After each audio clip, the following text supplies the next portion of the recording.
Oh, I need to give you. Yeah. There we are. There we are. Hello, hello, hello. Those of you watching from home. Yeah. Oh, I need to give you. Those of you watching in the live studio audience, let's make some noise! Yeah, make some noise in the chat. Mm-hmm. Oh.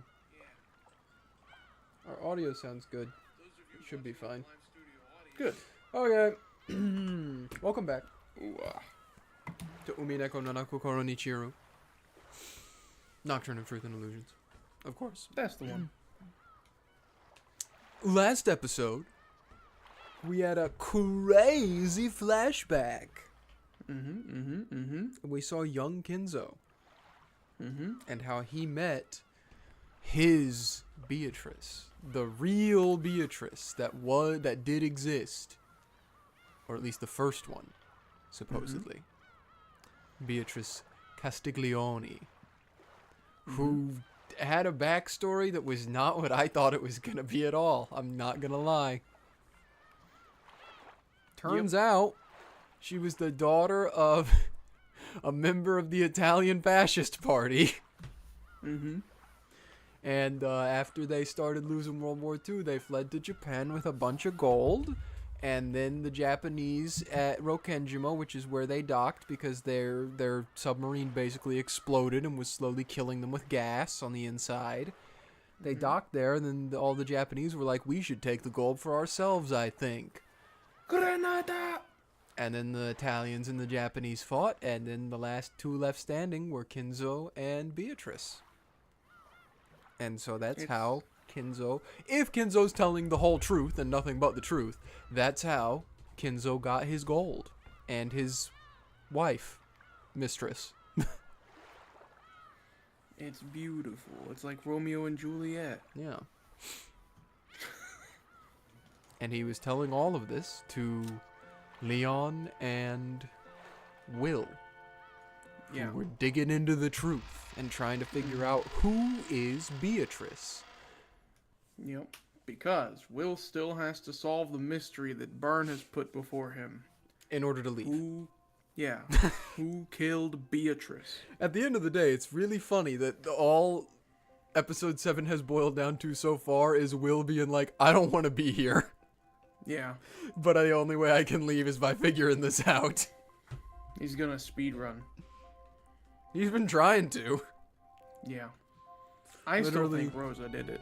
Every time he talks to a family member and they start talking about something other than Beatrice, he goes like, okay, I don't care though. Yeah. Get back to Beatrice, actually. It's POV, you are reading Umineko. Yeah. Okay, I don't care though. I don't.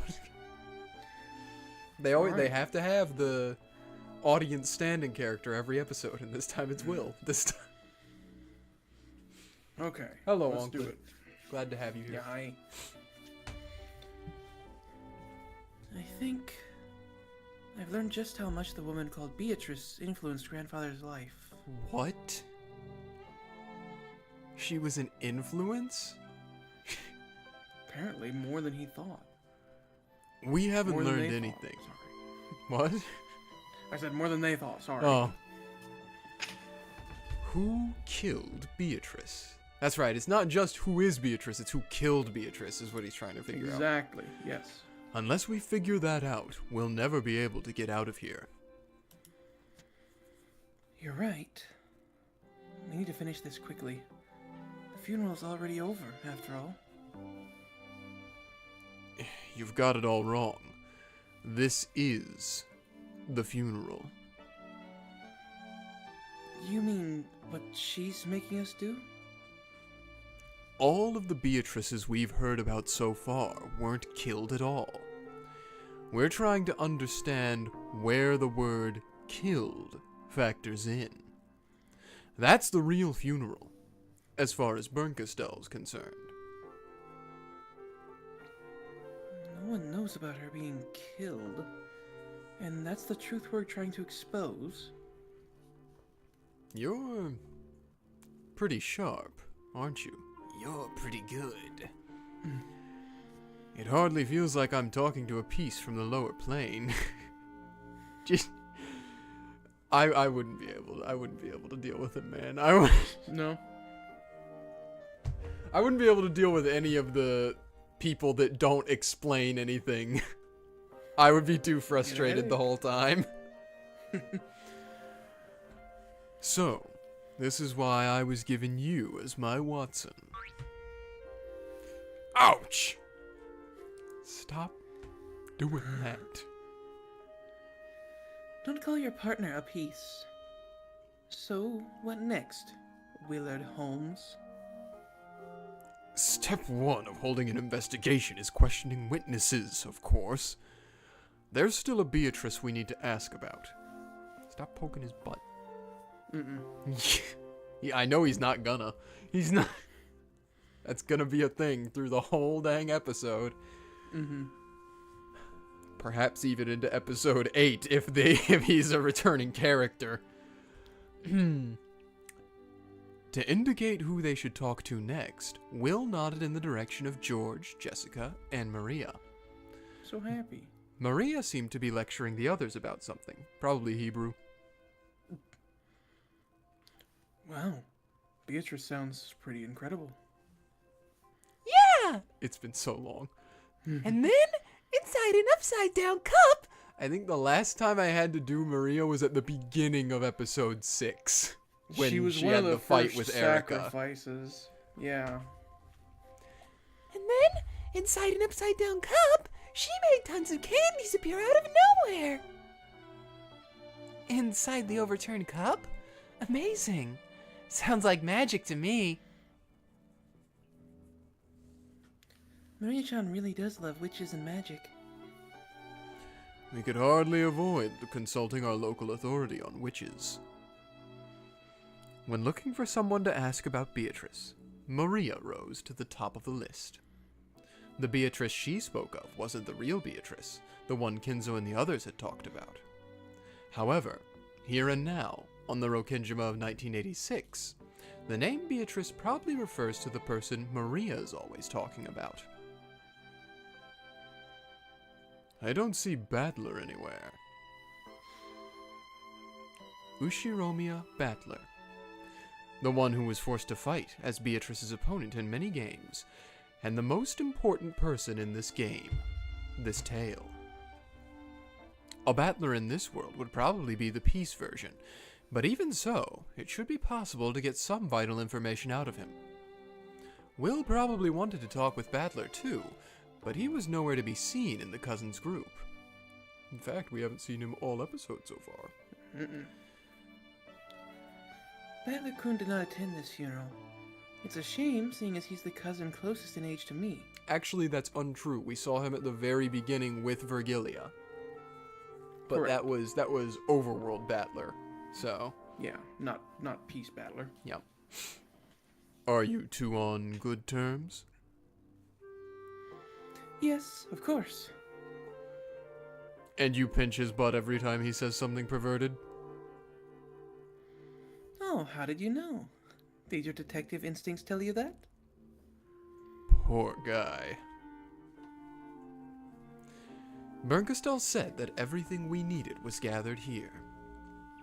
Since Battler isn't here, that probably means it's possible to find out everything without asking for his side of the story.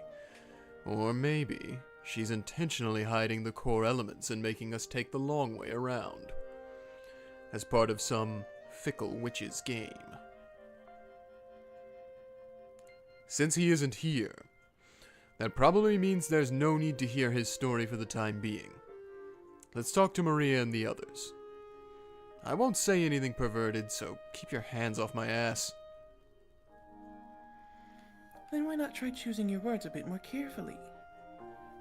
With a roguish smile, Leon pinched the air, index finger against middle. How is it that the most gropey character we've encountered so far has been him? Not Battler, not like Index Rudolph. against middle?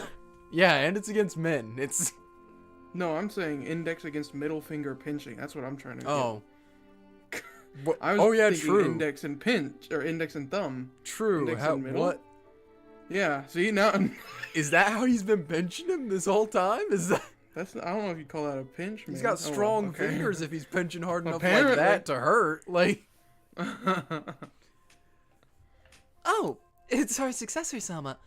Are you done babysitting the old geezer? Yeah! At least Leon was impartial. No mercy, even for Jessica. Now, see, I understand that because they're siblings, supposedly. So it's like, yeah, sure, go for it. But Will felt a bit gratified. Also, not the Jessica in tears face. I see. Since you're the successor and Krause's child, then Jessica is your little sister. He did say that earlier. To you. Detective instinct. Explain the joke. Will. He was so used to Jessica being an only child, though the scuffle between the two looked perfectly natural. Something didn't feel quite right about it. Newly on Side screen? profile. Yeah. Jessica, can't you talk a bit more like a little sister's supposed to? And while we're at it, why not try talking more like a girl your age? Now you sound like your mother. How many times do I have to tell you to stop calling me Successor-sama? Shut up! I'll live the way I want to. I'd suffocate if I had to act all refined like you, Successor Sama. Ouch! Ow, ow, ow, ow, ow, ow! Stop it! Don't pinch me! The claw. This is little sister abuse. The claw. Pervert. Stop it! Ow, ow! Jessica, why are you talking like that in front of a guest? Do you want Mother to scold you again? Sakutaro. You. Looks like those two are close in their own special way. Well, Leon is an excellent person to be the successor, without any faults. I guess I understand how Jessica-chan feels. Leon might be a bit too perfect sometimes. She gets compared to Leon no matter what she does. And that made her rebel? If Jessica-chan had been born as an only child, I'm sure she would have become a composed, quiet young lady. That's an interesting thought. It just so happens that you would just take Leon's place, George. It just... Don't worry. That wouldn't be enough to change her personality. George Oni-chan, who is this person?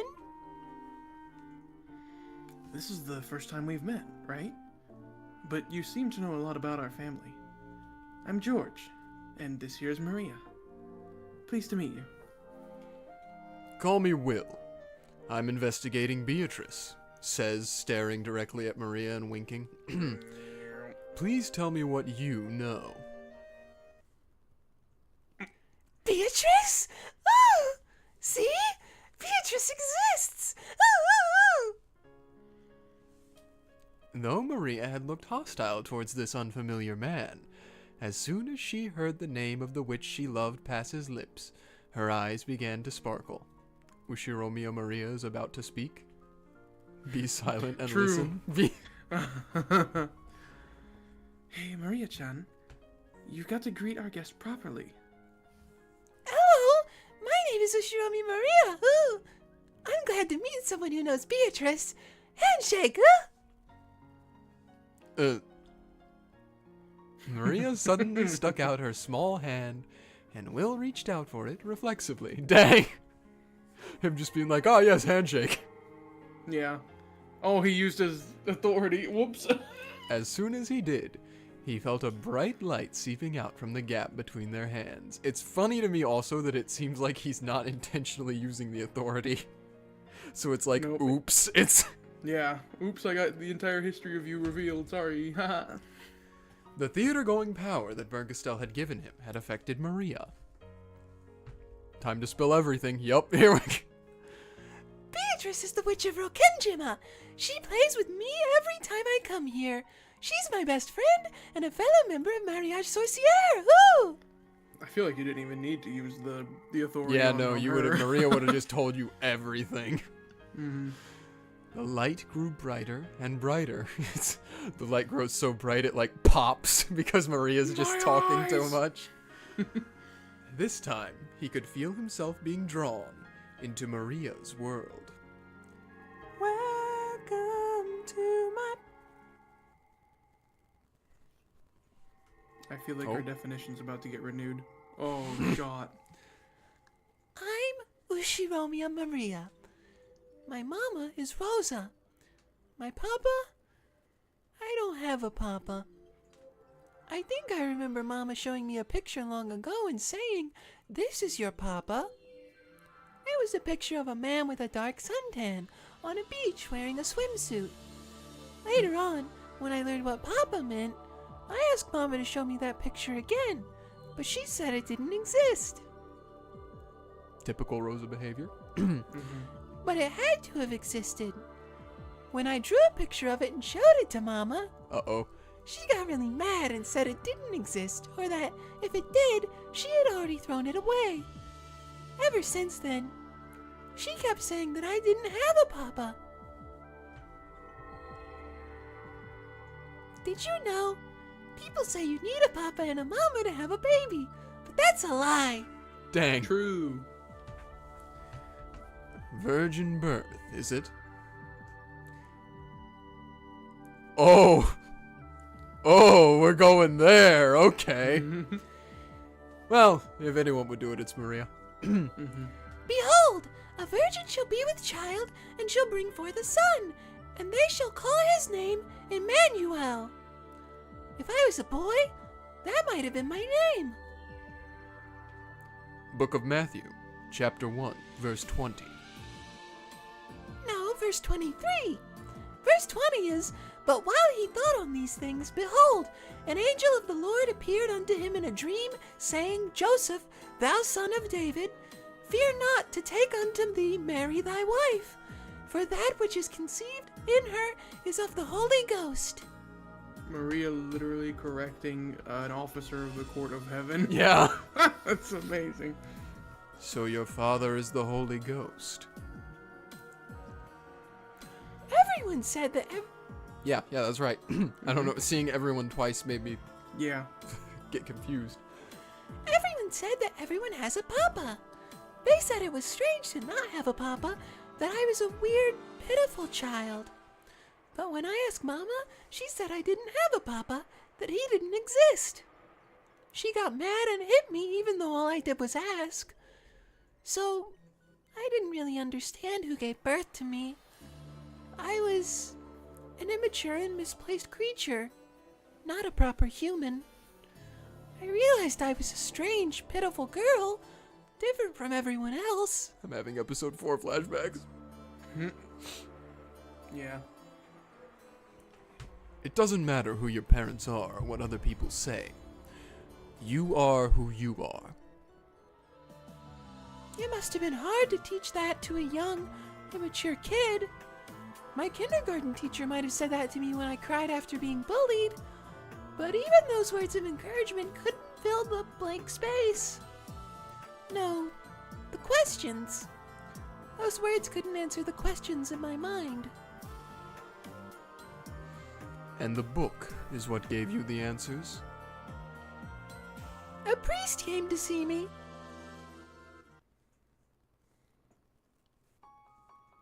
It was... Oh, sorry, this is...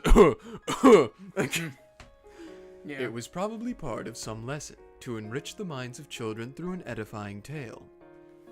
To most children, it was just an ordinary fairy tale that they might have heard from one of their teachers.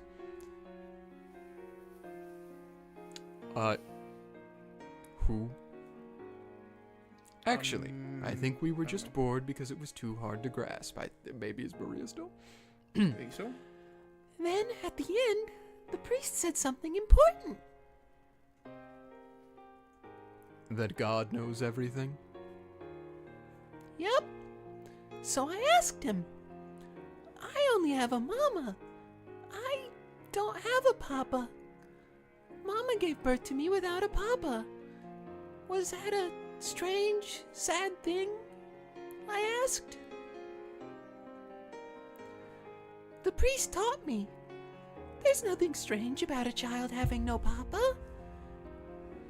After all, Jesus Christ was born of a virgin, and the one who gave birth to him was the Virgin Maria? I was surprised. Maria, the name I was given, had been showing me the answer all along. I was so shocked, I asked the priest to say it again. He said that the Virgin Maria gave birth to a baby by herself. So, I asked him if that meant I could give birth to a baby all by myself too. And how'd he answer that? He said the Virgin Maria was with child because of the Holy Ghost. The second part of the book of Matthew, chapter 1, verse 20, for that which is conceived in her is of the Holy Ghost. That surprised me again. What do you think that means? You interpreted this to mean that Ushiromiya Maria had no human father. That your real father was the Holy Ghost. Maria doing a number to me. Regardless of the Bible's original meaning, this young, sad girl, whose lack of a father had caused her to lose her sense of identity, had finally created a way to understand herself. Once I realized that, I knew why I was different from all the other kids. The ones who made fun of me were all children of Joseph, but I alone was different. I wasn't worse than everyone else. I was a child of God, a child of the Holy Ghost. When I got back, I told Mama. I had no papa. Mama gave birth to me thanks to the power of God. It was probably painful for Rosa when Maria asked about her father. Why did Maria have no papa when everyone else had a papa and a mama? Every time she asked this, Rosa flew into a rage and changed the subject. Then, for some reason, and all on her own, Maria had found an answer that satisfied her. She had no papa. She was the child of Mama and God. It isn't too difficult to imagine that Rosa, after hearing this young girl's explanation, might go along with it, as though it were true.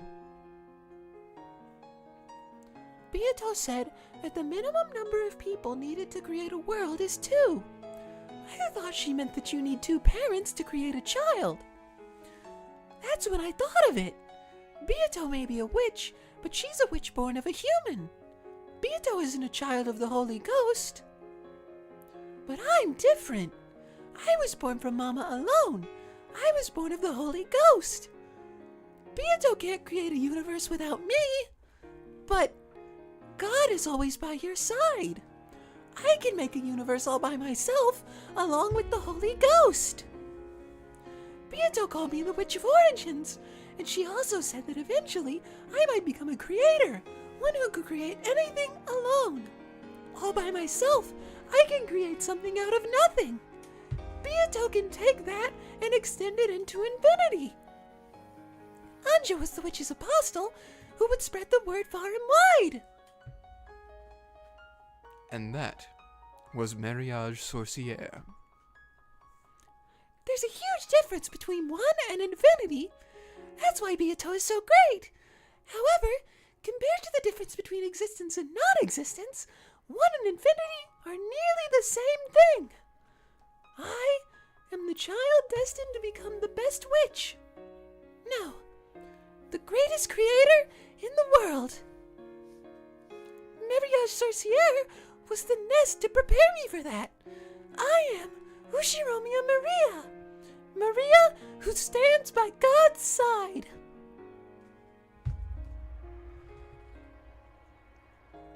Yeah. Holy moly, literally. That is a new song, by the way, that's playing, and this song is called Song Without a Name. Dang. Yeah. If we liken Maria's sense of identity to a universe, then this endless stream of words coming from her might be like the Big Bang. She spent so long tormented over how to interpret her lack of a father. Then, by chance, she saw a line in the Bible that looked like it secretly referred to her, and she finally formed an understanding for herself. The sad girl, who had hated herself for being different from all of her classmates, finally found a meaning for her existence. At that moment, Maria's universe, which had once been nothingness, was born as a clump of ultra-hot, ultra-high-pressured energy. Then, later on, she went to Rokkenjima, met the endless witch who called herself Beatrice, and the clump of energy exploded in a big bang, giving birth to their magical compendium. That was the universe known as Mariage Sorcière. I don't know if I've ever told you this, but for some reason when I do Maria's voice, it clears my sinuses. Really? Yes, so it makes my nose run, so that's why I sniffle a lot when I do funny. Maria. Yeah. Yeah, I don't know if it's just like me doing that with my vocal cords, like vibrates it just right or something that it clears the blockages.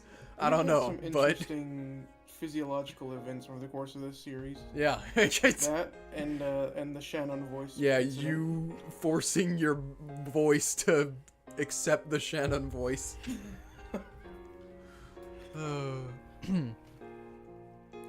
We're jumping about a bit too fast. Let's take things one at a time. Sure. In the beginning, God. No. Real. Maria just reads the whole Bible. Where do you want to start? After you decided that you were the child of the Holy Ghost, it's easy to imagine that you gradually became more and more interested in the occult. And then what? Once you reached that state, where did you meet Beatrice? And how did the two of you interact? It really did happen all of a sudden. One day, I wanted to meet the witch called Beatrice who lived on Rokkenjima. I wanted to meet her as a fellow witch. At that time, you already knew you were a witch? I did. Even then, when it came to the Bible and the occult, I already knew as much as an adult. So, even though I couldn't use magic, I believed that I was a witch. Kee-hee. It's a bit funny, isn't it? That's why I was only a witch apprentice. When did you meet Beatrice? I don't really remember when, but I do remember what it was like. It was really, really sudden. Is this just going to be flashback episode? To a point, yeah. Huh? Oh, just like that. Okay. I thought it was maybe going to be like similar to the Shannon one where it was like, ooh, some strange stuff happens and then she appeared. No, she's just here. She just Remember, she said it was really, really sudden. really, really sudden. Yep. So, you are Ushiromiya Maria, I presume? It was so very sudden. I was just drinking some milk tea all alone in the Rose Garden Arbor. Mama said she had to talk about something important with Uncle Kraus. She told me to go outside and play. Suddenly, she was sitting right there. I didn't know anyone who spoke that way. I quickly realized that she was someone I didn't know at all. Who are you? You're the one who wanted us to meet. Here I am, welcoming the witch who came to visit my island, and yet you ask my name? But Beatrice. Huh? Precisely. I am Beatrice. Yeah, that is pretty sudden. Yep, really, really sudden. There are witches and spirits right next to us all the time. They just choose not to show themselves. And when they do show themselves, it's always sudden, as though they've been there the whole time. That's what I learned that day. And then, you and Beatrice became friends? Yeah! She stayed and chatted with me the whole time until Mama was done with her work. We talked about magic and witches and about how I was a child of the Holy Ghost. And what was your impression of Beatrice then? I don't like saying it, but my knowledge, at least, was better than hers back then. At first, I thought she wasn't a very good witch. Well, that was just my conceit. There are so many different kinds of magical compendiums. Plus, mine was based on self-study. I probably only viewed Beato that way because her magical compendium was different from mine. It wasn't long before I came to regret that and apologized. Apologized? Did Beatrice do something to win your respect? I see. So, she showed you magic.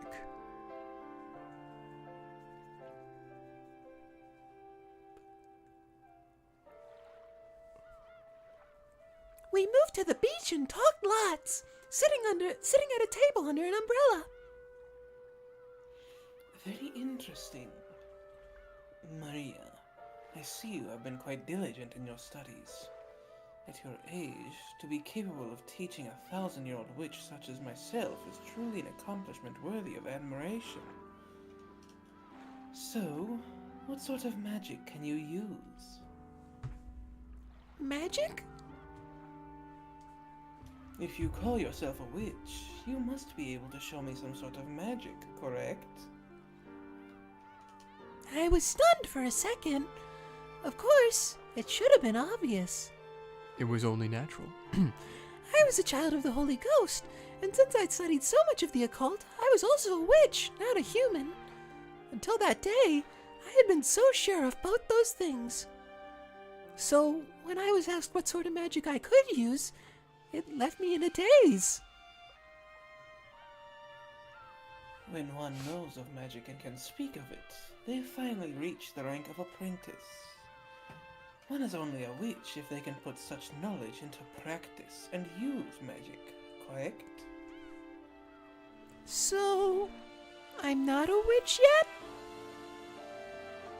You have studied well, and I can sense a very rare talent within you. One day, you may become a witch so great that even I could not compare.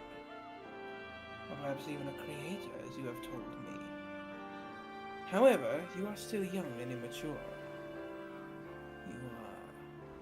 Yes, you are an apprentice. A witch apprentice, you might call it. So, does that mean you can use magic, Beato? Of course. I could not call myself a witch otherwise. Incredible! Show me! I want to see your magic! Until this day, Maria had never doubted the magic-themed idea that she was the child of the Holy Ghost.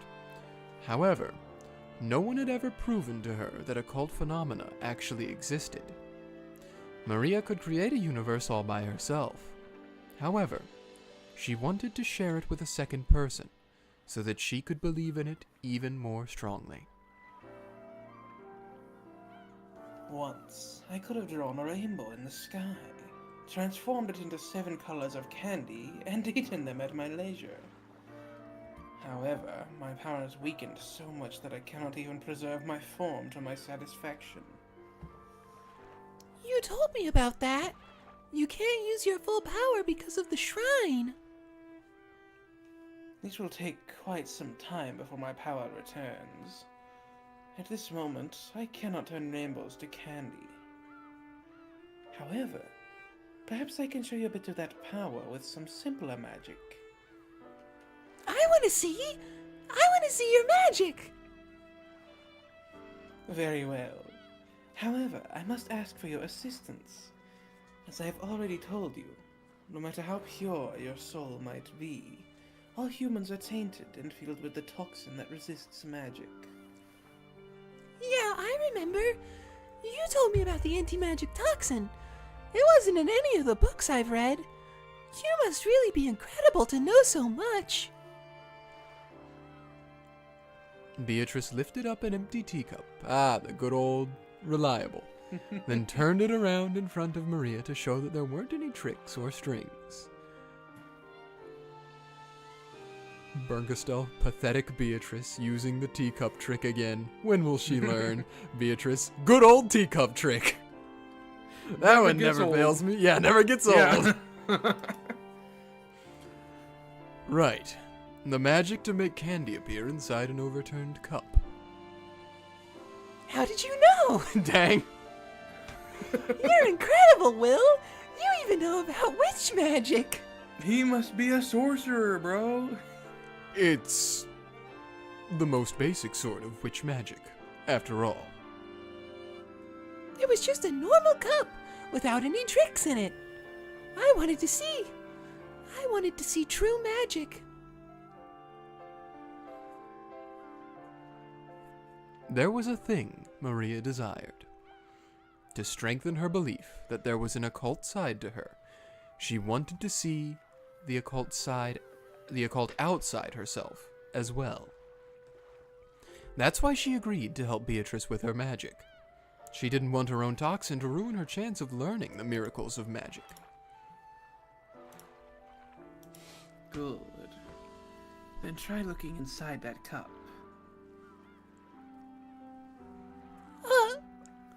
There's candy. There's candy.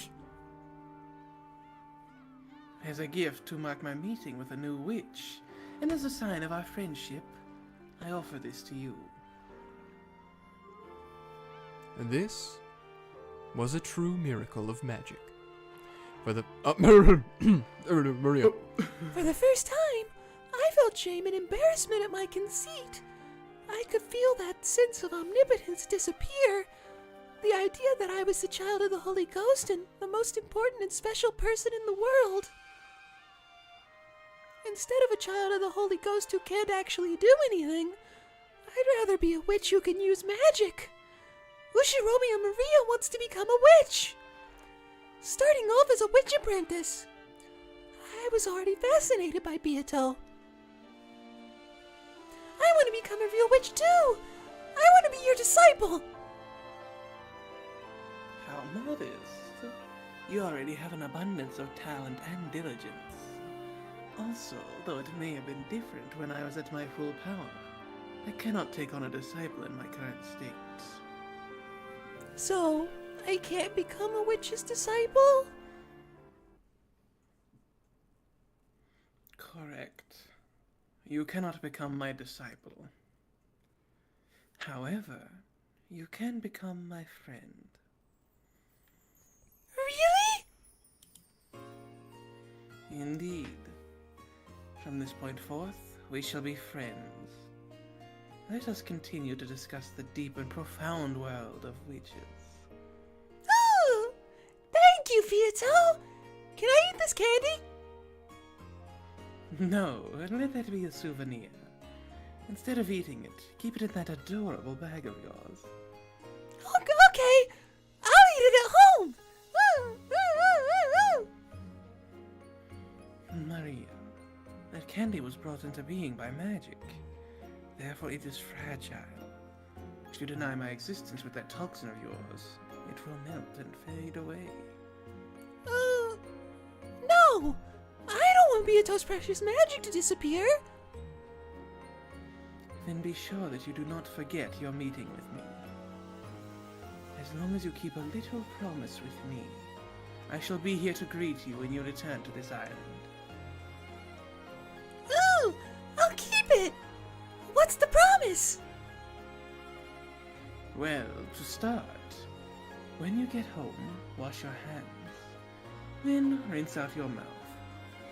You must not complain about this, for it is an important part of a witch apprentice's training. I'll do it. Every day when I come home, I'll wash my hands. I'll rinse out my mouth. If I do that, will I see you again? I promise it.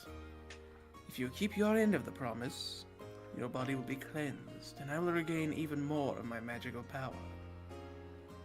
If that happens, I will show you even more incredible magic the next time you come. No! I'll keep my promise no matter what! I'll do it! I'll become your friend and a witch apprentice! Your resolve is heartening, Ushiromiya Maria. I hope you'll grow to become a full witch and my close friend soon.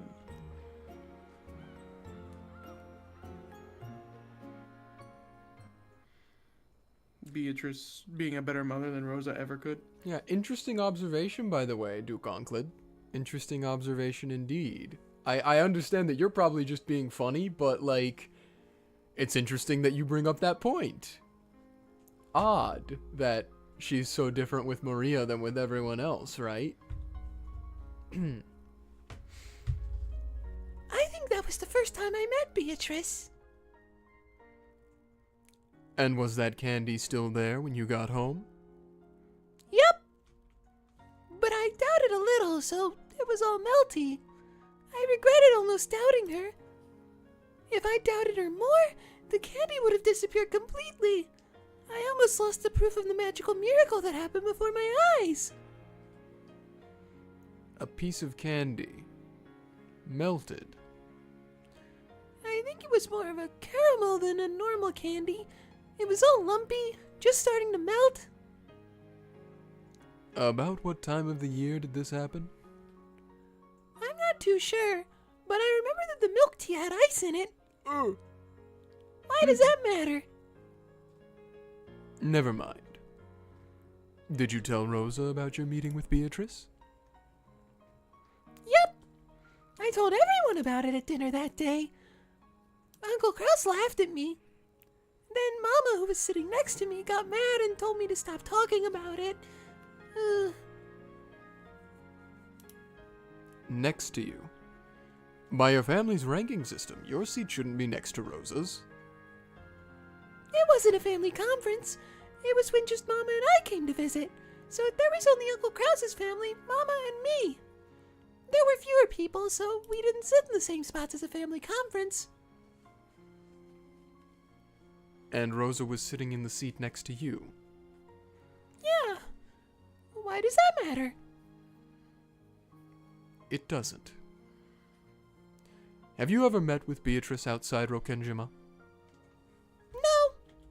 After all, Beato's body is fragile, so she can't go wherever she wants.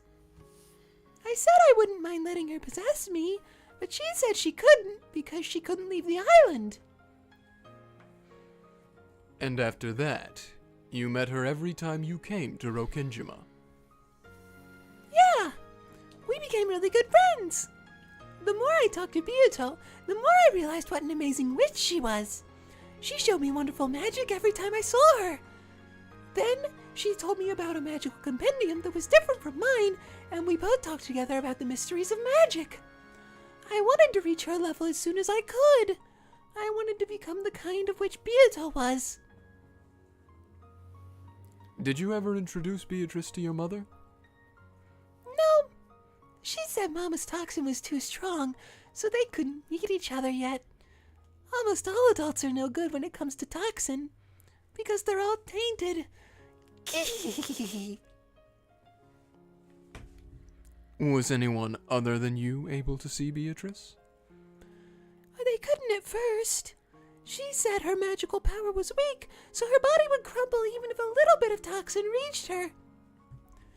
But she gathered magical power bit by bit, and she could eventually appear in front of other people who had small amounts of toxin. And who was that? There were many of them. Just a few of the servants. Specifically? All of the servants here today. But not Koro-san, I think. So there were 4 of them. Genji, Shannon, Kanon, and Kumasawa. And Dr. Nanjo, too. Dang. Why specifically Dr. Nanjo? Apparently, they would sometimes come to visit Maria and Beatrice's witch tea parties. Of course, they had only come by for minor things, like bringing some more tea. However, they were certainly aware of Beatrice and even talked with her. How did the servants react to Beatrice? She was a guest who shouldn't have existed. Weren't they surprised? Of course not. After all, Beatrice is the other master of the mansion.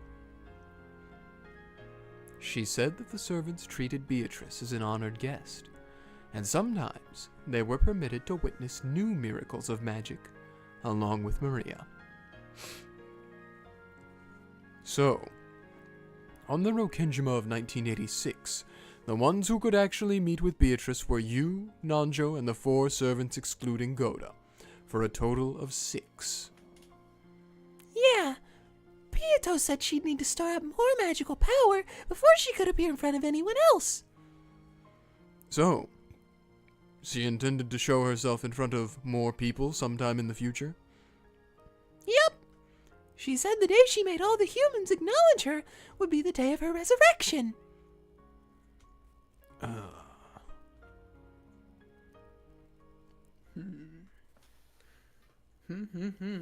Interesting. Wonder what that means. Maria, the servants, and Nanjo had acknowledged her.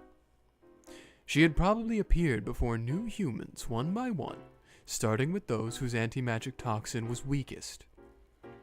Beatrice's game was to increase the number of humans who could recognize her until she could make everyone on the island acknowledge her. Of that, there could be no doubt. In that case, the last person Beatrice needed to appear in front of would be Battler, the one said to have the strongest anti-magical power. Does this mean Beatrice thought Battler would be the hardest to convince? It seems true that Battler was one of Beatrice's goals. Now they're hitched. However, if we go with that chessboard thinking Battler loves so much, Beatrice is trying to make people acknowledge her existence. Therefore, you might say that she's a character who can't exist unless people acknowledge her. Battler reached this idea himself as soon as the first game. Yes, there's something different about the Beatrice of 1986. She's different from the Italian Beatrice or the Ecuadorian Beatrice, both of whom certainly did exist. The Beatrice of 1986, the one we're so familiar with in a mysterious way, yet who has no existence. What does it mean to kill this Beatrice who has no existence? The minimum number of people required to create a universe is 2. However, Maria said that even a single person could give birth to a universe. And yet, Maria desired a second person. A second person to nurture the world she had given birth to alone. Because if it was born and not nurtured, it would die and disappear. Let's replace the word universe with Beatrice. The minimum number of people required to create Beatrice is 2. However, even a single person could give birth to her. And yet, that single person desired a second person. A second person to acknowledge the Beatrice created by the first person. That meeting with a second person is the scene Maria has just described. The single person who created Beatrice looked for a second person to acknowledge Beatrice, and selected Maria. We don't need Furudo Erika's heartless reasoning to know that the teacup magic was sleight of hand. Maria, believing in the story about the anti-magic toxin, would close her eyes whenever magic happened. Any sleight of hand would be possible while she had her eyes closed. The caramel Maria had been given as proof of her meeting with a witch had melted a little because Maria had doubted.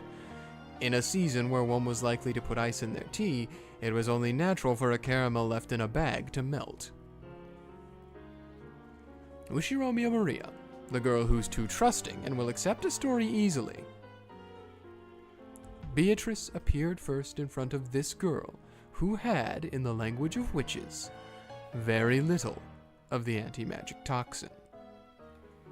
The creation of Beatrice can be thought of as an egg being laid. When a single person creates her, It's little more than a daydream. She's still inside the egg. And if only a second person acknowledges her, the shell will crack and she'll appear. She'll only appear if a second person comes to warm the egg. When Maria acknowledged Beatrice, she finally hatched, and the chick was born.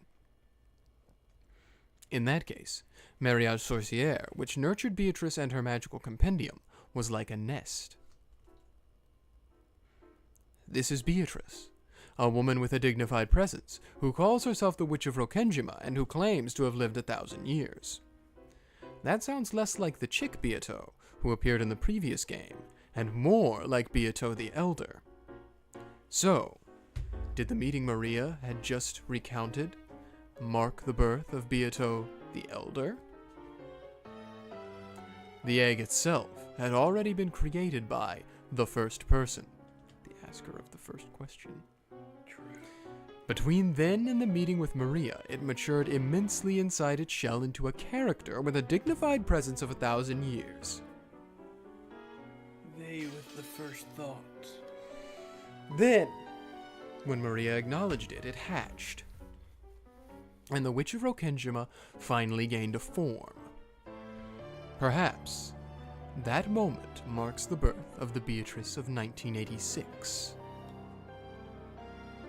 The younger chick Beato was born out of love for Battler.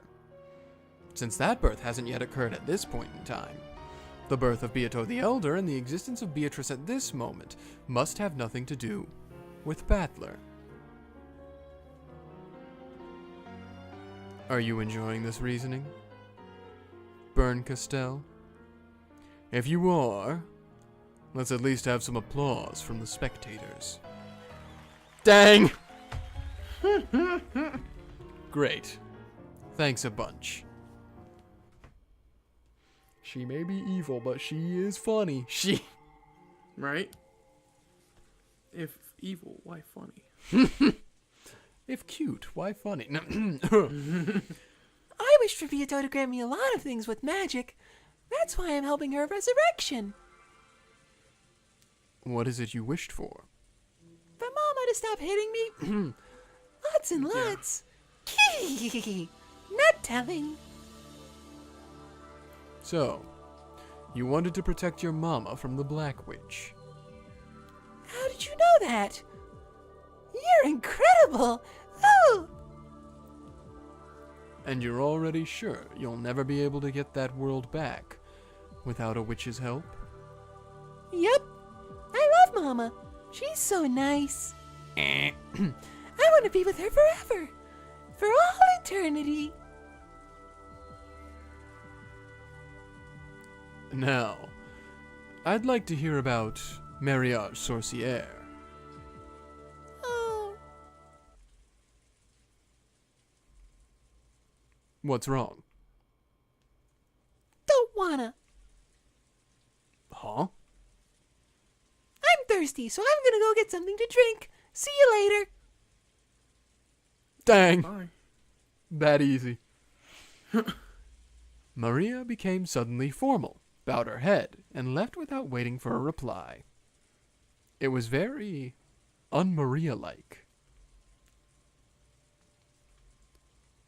I see. So, the game master has moved the piece. You're getting too much. You're getting too much out of this one. Apparently, she's telling me to ask about something different. At some point, Leon had started chatting with the other family members. Jessica seemed to be getting irritated at having her butt pinched so much. He's going for the butt for her, too? Yeah. And George was trying to calm her down. Who taught him this? Who taught him that this was an okay thing to do? It is okay. Jessica and George. Guess I'll hear their stories next. Compared to Maria, the anti-magic toxin is very strong in these two. At least at the beginning of the other games, they didn't acknowledge Beatrice. Maria showed me the point of view of one who believes. Now to hear from those who don't. Okay. That's the chapter. Didn't expect the chapter to end there. Maria chapter. Yep, I forgot to mention it, but also we had another new song there towards the end called Laya Laya. Pants on fire. It kind of sounds like that, doesn't it? Yeah. And that chapter was called The Birth of Beatrice, by the way. Mm. Very funny series of the song with things in parentheses, because you have In the Sun, in parentheses, Getting to Know Maria. Then you have L&D Circulation, in parentheses, Maria's father. And then you have Song Without a Name, in parentheses, Child of the Holy Spirit. There's kind of a through line there. Anyway. So now we know at the very least of the existence of 5 Beatrices? Beatrice, whatever the plural is. Bice. Then Italian Beatrice, Ecuadorian Beatrice, Beato the Elder, Beato 1986, and then Chick Beato. Yeah. Okay. And it seems that after the Ecuadorian one, those Beatrices become like the weird meta conceptual Beatrices who exist as a creation of people's collective consciousness of who Beatrice is. So, that's when it gets funky. I apologize for our successor Sama's lack of courtesy back there. It's not going to leave a mark, is it? Talk about merciless. Did you say something, Jessica? Of course not. I've already, learned my lesson, okay?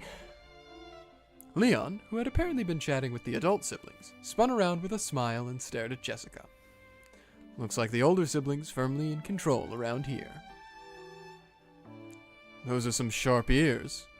I think I'm finally getting this Leon person. Yeah. Our successor Sama's always been weirdly sharp. And the adults are always gushing about that kid. And I'm always getting compared to that, both at home and at school. Come to think of it, Leon was the student council president during both middle school and high school. And the head of the badminton team, too. Whoa. I know. So, everywhere you go, you get compared to Leon, and it doesn't match up too well for you. I wanted to say something really bad. What? I was gonna say, man, Leon really loves messing with shuttlecocks, huh? Shuttlecocks and butts. Sorry. Will wake up, new Beatrice just dropped. True. I said it as soon as I got into middle school. Our successor Sama was already the vice president of the student council. I said, if you're planning to become council president next year, that'll just put more pressure on me, so stop it. But the next year rolls around, and guess who announces their candidacy and wins by a landslide election? Kinzo. Same thing again in high school. I said, please just give it a rest this time. You're already vice president. But when year 3 rolls around, our successor Sama gets the council president job again. Dad was oh so proud. Mom kept saying, now you make sure you do your best as a little sister, over and over again. Gah! But even so, you were still proud to be Leon's little sister, weren't you? It's not like I ever thought of it that way. Yeah, of course not. Why would I? It can be tough to be compared against perfection. But other people are other people. And you are you. There's no point in letting it get you down. Live how you want to, with all you've got, and you'll be fine. Of course. But Mom and the others are always going on about how I need to follow in Ushiromiya Leon's footsteps as a little sister. They keep telling me to go join the student council, to go play badminton. You don't play in a rock band, do you? What? Shh. That's a secret, okay? Apparently, she's keeping it a secret from her family. Interesting.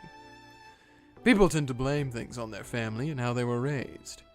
But this Jessica girl always likes doing the same thing, even in a different world, and a different family. It's admirable that she has such a true and constant interest in something. I loved it. That Petan Petan song. Dang! That Dokyun Dokyun song. Shh. Nothing wrong with the extraordinarily accomplished sort like Leon, but kids who act their age do have their charms. That's the best way to go through life. Enjoy your youth to the fullest. Thanks. Apparently, no one had ever told Jessica that they approved of how she lived, and the direct way Will had put it made her turn red and hang her head in embarrassment. I want to ask you two now. The same thing you just asked Maria-chan? Yeah. Please tell me everything you know about Beatrice. Well, you can see how much Maria-chan loves witches and the occult. For her, Beatrice is a symbol to be admired, like an anime heroine. Whenever some trivial thing happens, she believes it's some witch pranking her with magic. You really are an adult. And so is the fact that you'd never say that to Maria, even if you think it. Of course. Childhood dreams only happen when you're a kid. I think respecting that precious experience is an adult's responsibility. Looks like the two of us will get along well. George's position was that Beatrice was nothing more than a fairy tale. However, that phrase, respecting a child's dreams is the adult thing to do, that might be worthy of further scrutiny. When she got candy from Beatrice by magic, Maria probably got excited and told George and the others. Then, the adults followed his lead and actively supported that story, as adults should. However, we can conceive of a similar situation coming up besides an adult interacting with a child. For example, what about a subordinate interacting with a superior? If Kinzo, tyrant of the Ushiromiya family, claimed that Beatrice existed and had revived, perhaps the other members of the family would actively support that story as his subordinates should. Though Beatrice only appeared directly in front of a limited number of people, it's probably safe to say that the concept of her existence penetrated deeply within the Ushiromiya family, even among those who had never seen her. However, no matter how deeply that concept penetrated, she was only viewed as a sort of fairy tale character. It would be necessary to transform the concept of that character from an imaginary fairy tale into reality. So, a person attempting to do this would need to perform acts that no one could explain without magic. These acts were the witch incidents, starting with the window opening pranks played by Beato the Elder, and ending with the closed room murders. Beato the Elder talked about this, saying that the anti-magic power filling the mansion would be weakened bit by bit the more she made her existence known. I opened a window. Beatrice, why were you willing to go so far to make everyone besides you accept your existence? Because that fiction will become the truth if everyone acknowledges it? Because at that moment, the being called Beatrice will be acknowledged and will become human? In that case, until Beatrice is acknowledged by all people, she's less than human. She's furniture. Why would furniture want to become human? I seem to remember this being a theme in the previous game. Italian. I become a human. It's because they want to gain a right. Furniture cannot... I know what that word is. It's censored, Fuck. You don't know it. So, they try to become human because they want the right to... Fuck. Oh, gosh. It's called pound cake because you can fuck... True. What? What? Well, they put a hole in the middle of pound cake. That's all I'll say.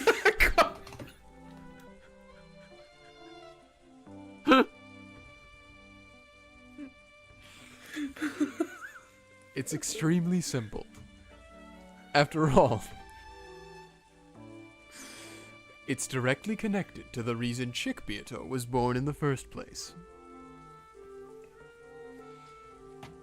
I see. I understand. But it's complicated. Yeah. You can't neglect the heart. I feel bad for saying this at Beatrice's funeral. But truth be told, I don't know enough about this person called Beatrice to tell you much about her. My apologies. Jessica-chan does live here, so she might know a little more than I do. Speaking of which, have you introduced yourself to this gentleman yet, Jessica-chan? Nah, not yet, actually. There's this idiot going around pinching people's butts, so I didn't really have the chance. A bit late, Jessica looked embarrassed for acting rudely in front of an unfamiliar guest.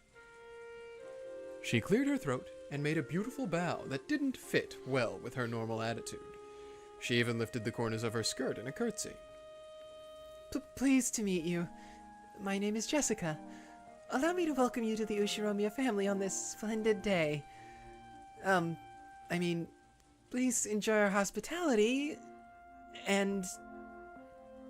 Willard. Call me Will. Huh? Huh? What?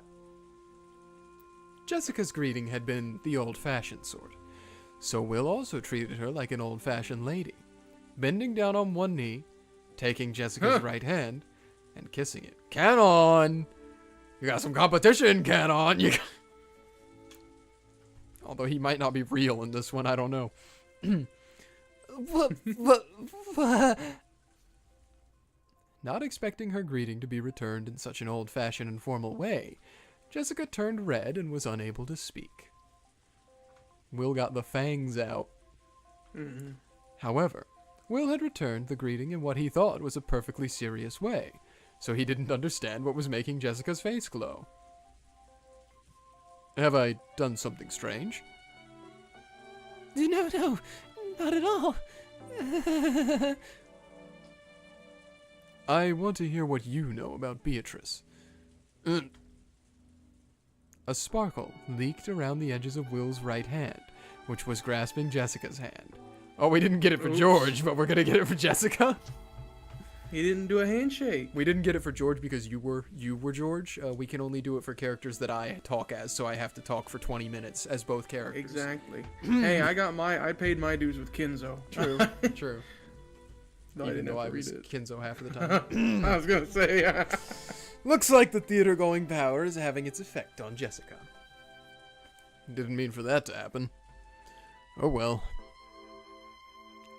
Beatrice, is it?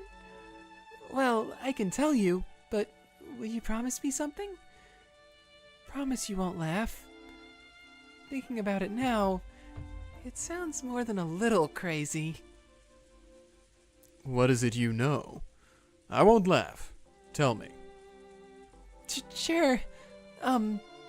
Where should I start?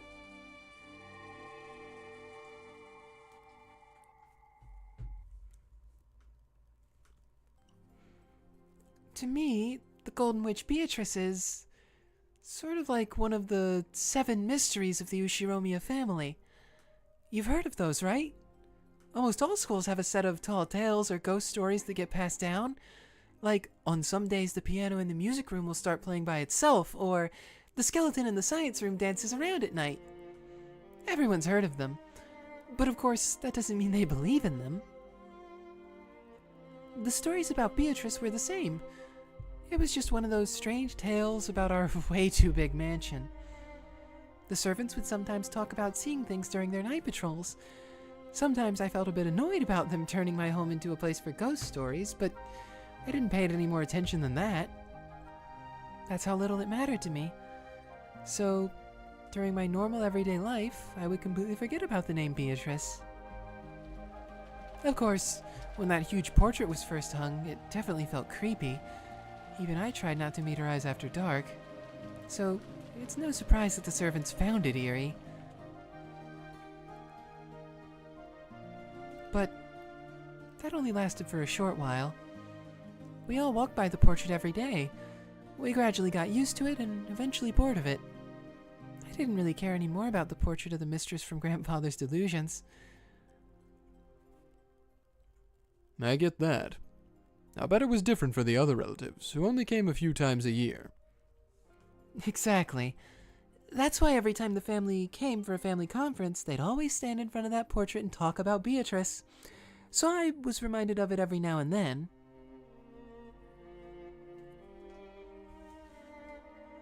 Why? Oh, Beatrice! I've come to play again! I've written a new spell! Take a look at it later, okay? Ooh! You really do like Beatrice, don't you? You've been in such high spirits ever since Grandfather had that portrait hung. Huh? Where's Anja? She went back with Aunt Kyrie to take some medicine. Her body really is frail. Totally the opposite of Battler. She's the sort that gets sick whenever she's stressed. I also used to get sick on big holidays or trips. Maria's really tough by comparison. Onkled, we will probably find out more about that eventually because we're going to play Higurashi, so... She's been talking about Beatrice non-stop since we left Nijima. Don't you think she's taking this a bit too far? I think the best way to think about the theater going being so strong is what we're doing right now is what Will has access to. He has the ability to read the book. He has the ability to have all the context. Yeah, which is exactly what a reader does. It's exactly what a reader or viewer gets. They get everything. We are the theater goers. Exactly. A detective is in the story. A detective can only know so much within the story. But a viewer sees everything the detective sees and beyond that. Yep. So that's why I think theater going is considered so strong. It's everything.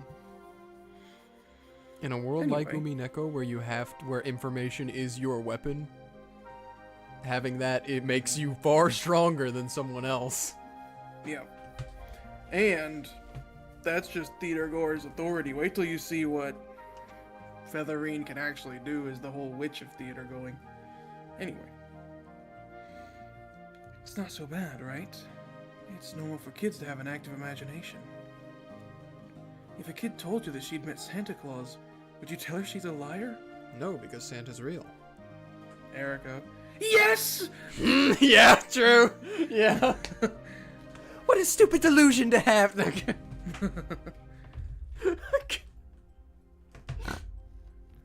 Yes to you, Duke Onkled. Yes to you. Just imagining casual interactions with Erica. God. I love her. What was it Male Jordan said to me yesterday? I think you like mean girls. Yeah, I think you like mean women. Yeah. Yes! His body is not aerodynamic! He said it. It would be And impossible for reindeer him. can't fly! It would be impossible for him to go around the world in one night. I miss her. Beatrice in gold. Santa goes around the world in one night. No, she would say something a little different, like, and yet Christmas presents are on the floor and yet for every child in the has world. Christmas presents on Christmas morning. Explain that, Erica.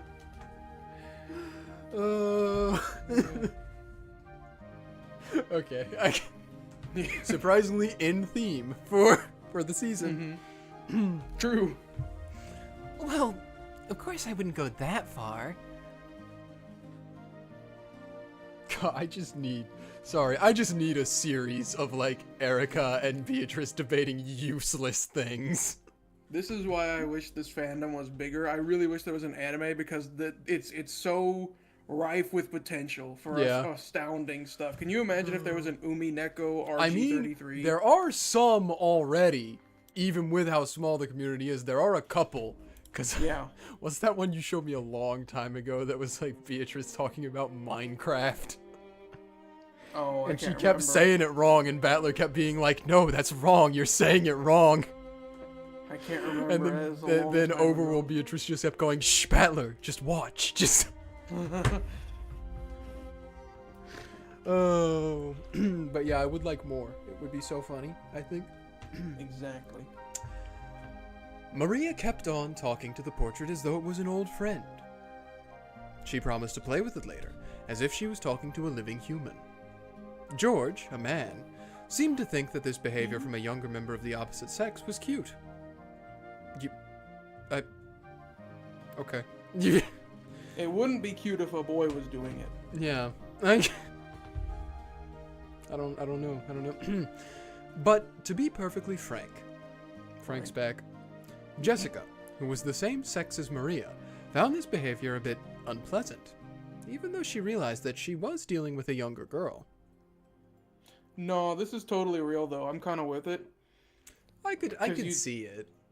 You get that thing with Daddy's princess versus Yeah. Mama's boy, right? Yeah.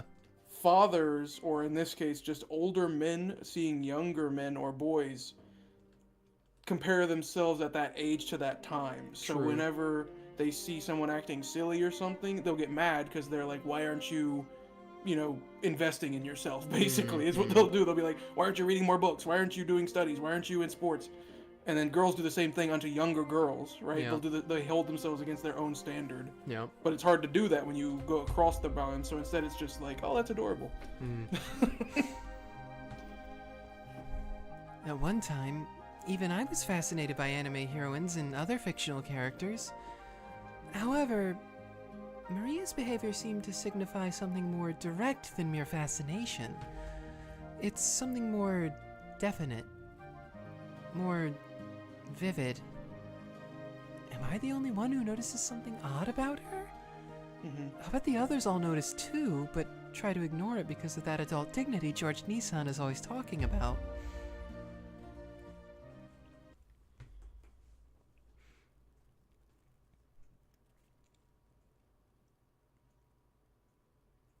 I did not know there was a plant there, Where?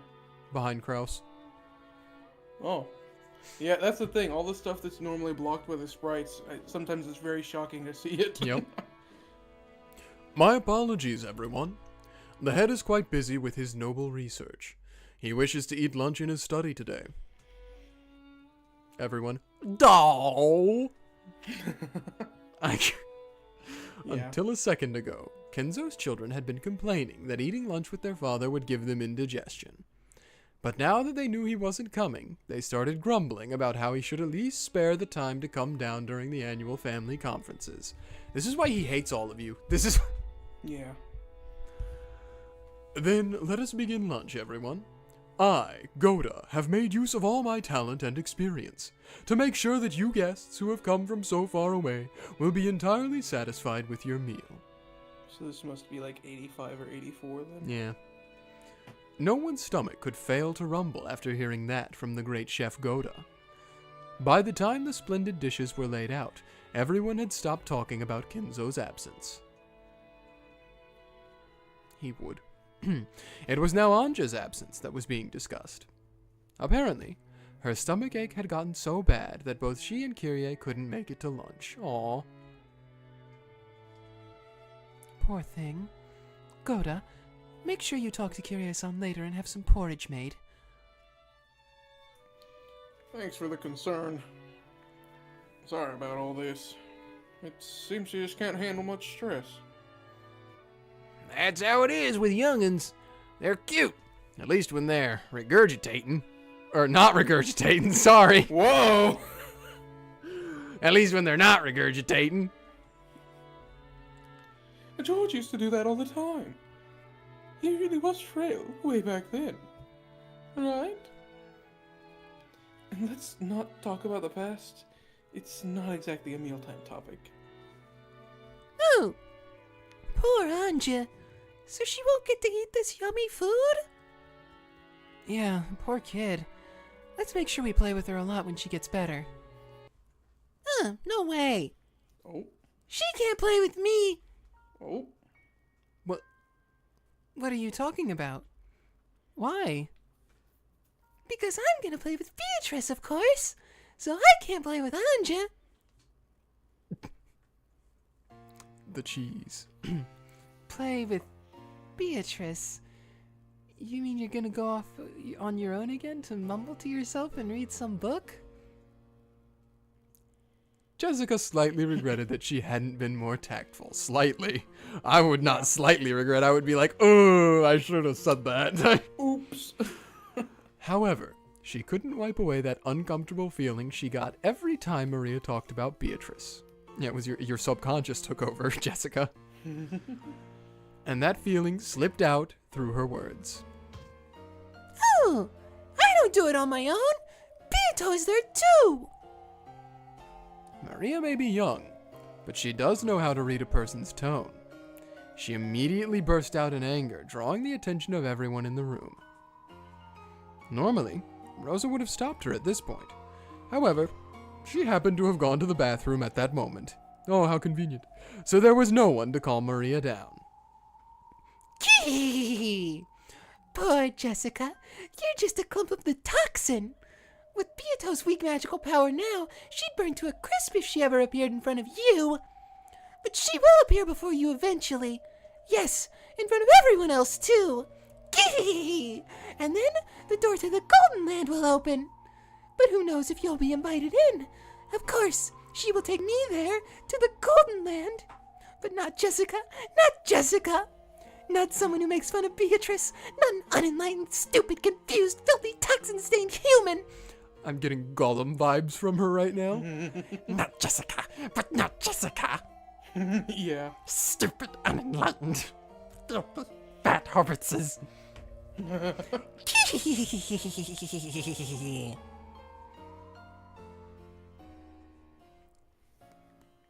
When someone makes fun of Beatrice, it's like Maria becomes a totally different person. There was a theory about Maria having multiple personalities, wasn't there? Multiple personalities! Yeah, that probably describes it perfectly. Or maybe that was Maria's idea of an ideal personality. You mean that thing about creating another self, the way you want to be? Huh? How'd you know my motto? Don't think too hard on it. You'll just get a headache. Oh my god! Natsuhi's just been thinking too hard on it. Exactly. I can...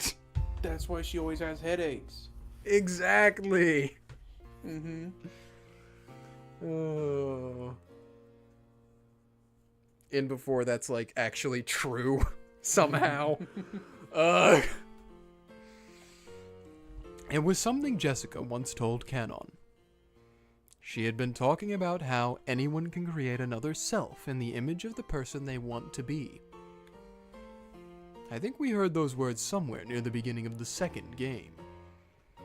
Now that I think about it, some very interesting stuff's been mentioned since very early on. Yeah, it's almost like they've given a long span of time so that you'll forget. Maria, you do things to me, Maria. Ooh.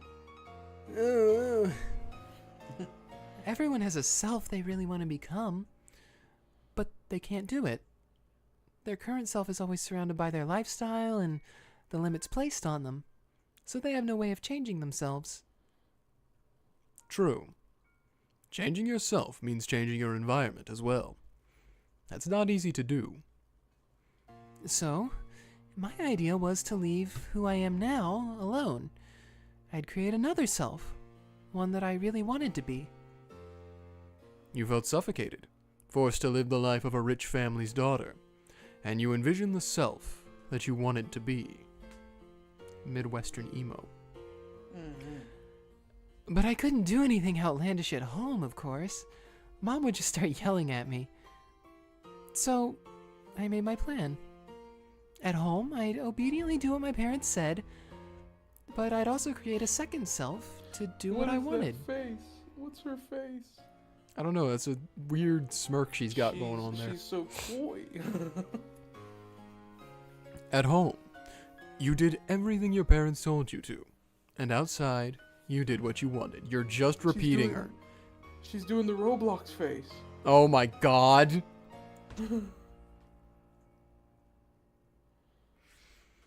That's a good way to live. You should be proud. Stand proud, Jessica. Mm-hmm. You're strong. Thanks. And well, if there's something you really want to be, and if you really work for it, it's easier to do than you'd think. I figured Maria was pretty much the same.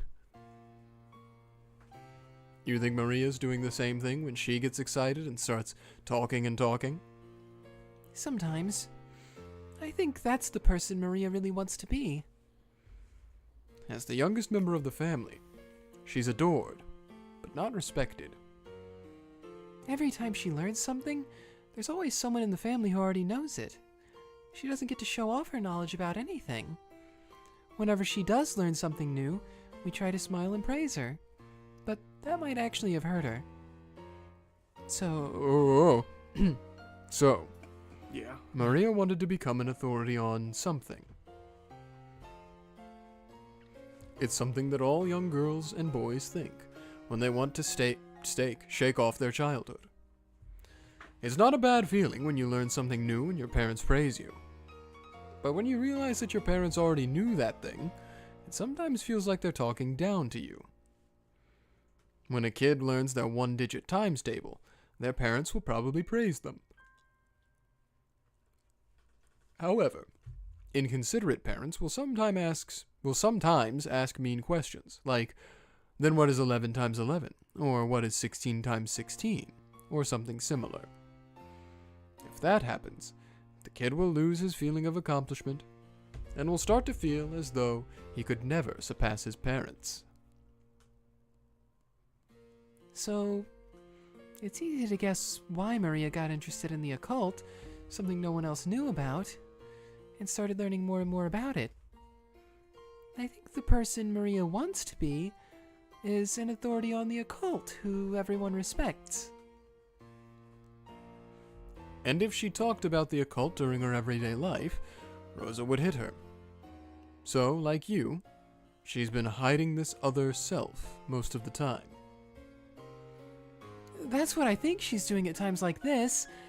Maybe I should say this is her real self slipping through the cracks to cover up her normal self. Actually, I've had some experience with that myself. I've thought at times that it'd be nice to become a frail, secluded lady, so I'd pretend to cough a lot, and it sort of became a bad habit. Because everyone would be nice to you if you started having coughing fits? No. Whenever the conversation turned to something I didn't like, or something that made me feel uncomfortable, I could do that to change the subject. I see. And that's another self you wanted to become. I'd appreciate if you didn't tell anyone about that. Then, just what is Maria's other self? An authority on the occult who can out-argue even adults? Or else, does it have to do with her relationship with witches? Either way, denying Beatrice in front of Maria is clearly taboo. In her search for something more than her everyday life, Maria found it in Beatrice and inside herself. In that case, is going to the Golden Land with Beatrice Maria's wish?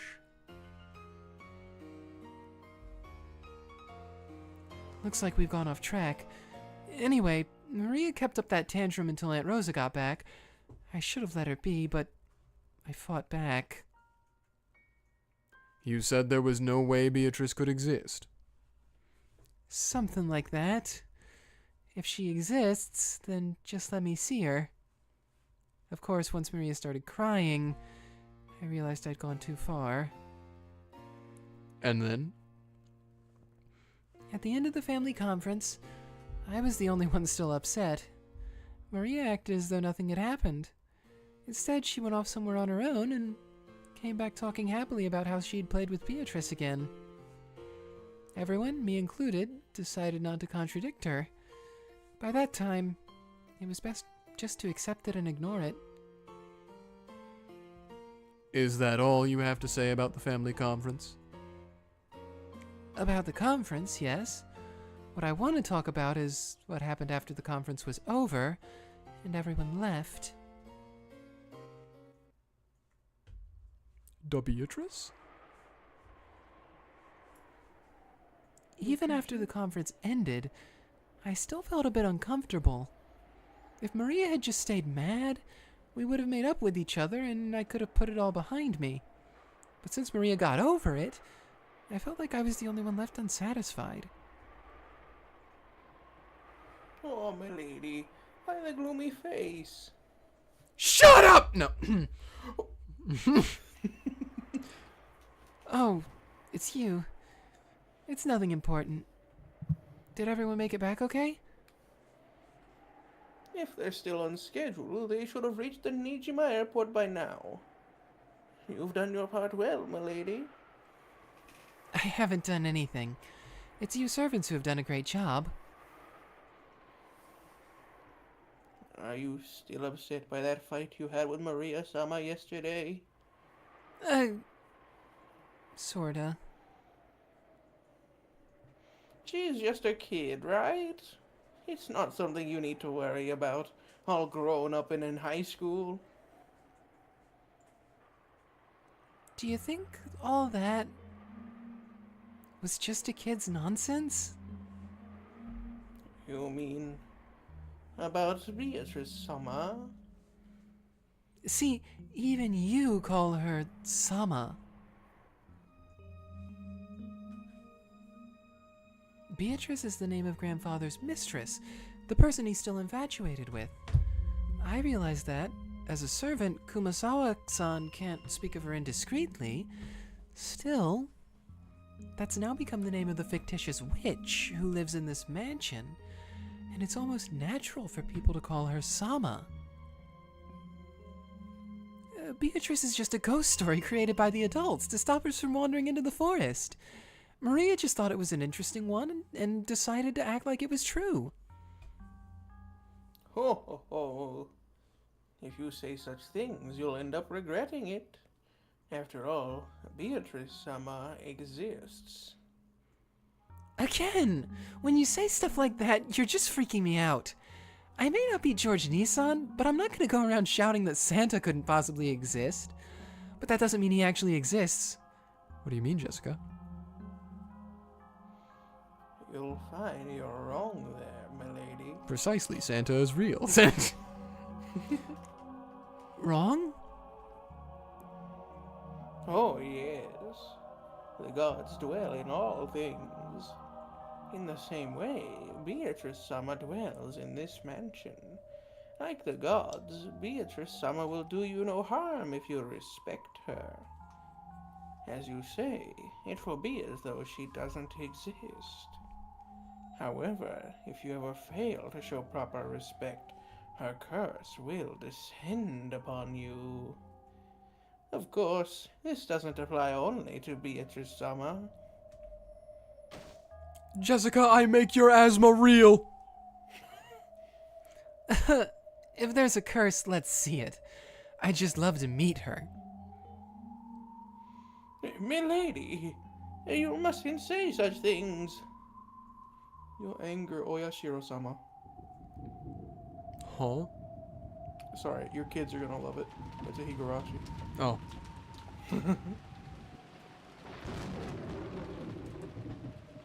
OMG Shannon, hi. Hi. Milady. You did a fine job today. Shannon, Goda-san, you guys know about Beatrice, right? Jessica's doing her own Beatrice investigation right now.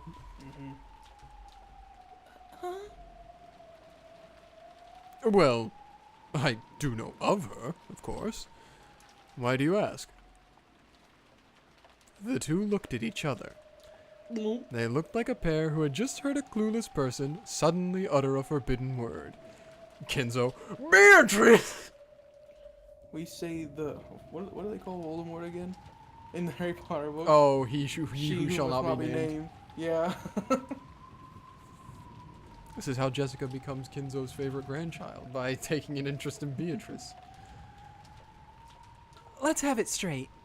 Does she exist? That ghost.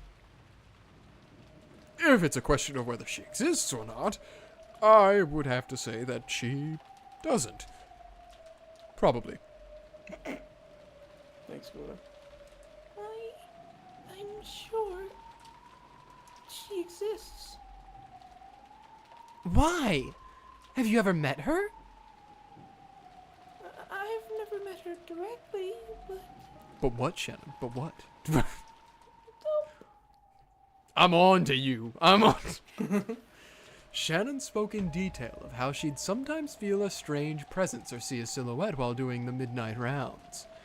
And each time she started, Jessica would immediately cut her off. Well, you gotta let her talk, Jessica. Saying she must have seen it wrong or been mistaken. You haven't met her either, right, Goda-san? Oh, of course not. However, well, he was being very evasive. Even a man as big as Koro was apparently unable to deny the existence of someone he'd never met. We've got the jingles in the background. This really didn't sit well with Jessica. She was a resident of this mansion herself. They were acting as though someone else, someone she didn't know, was living here. Of course she didn't like it. Wait a sec. Tell me that story one more time. Which do you mean? the story about the VIP room. Goda and Shannon had been recounting several ghost stories about Beatrice. One of those drew a reaction from Jessica. Yeah, that one. Sounds pretty cool.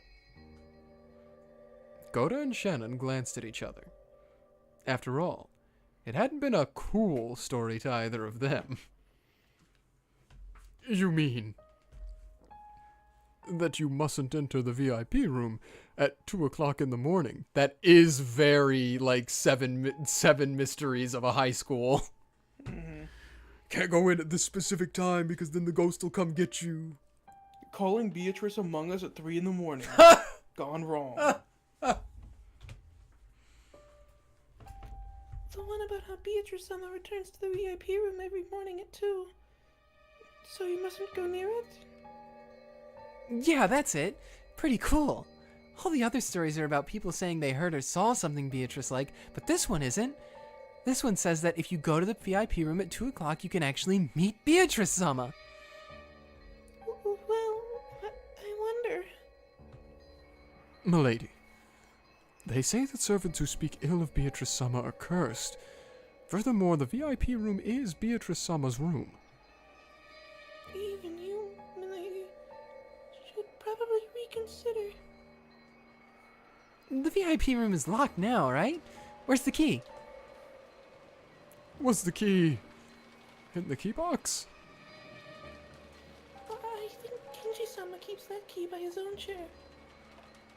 Oh no, she's devious. Dubious little creature. The master key can unlock it too, right?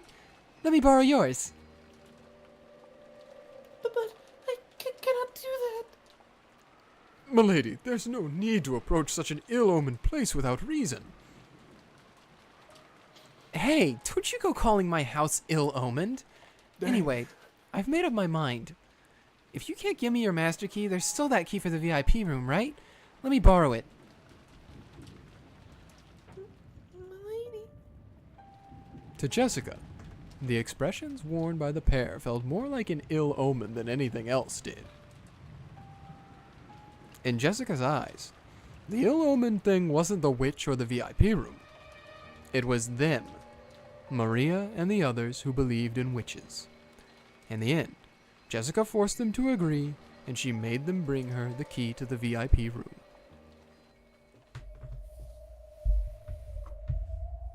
So you went on a classic test of courage, to see if Beatrice would really appear in the VIP room or not.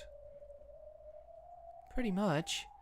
Still, I wonder why I was so fixated on doing it. I must have been brooding over that fight I had with little Maria.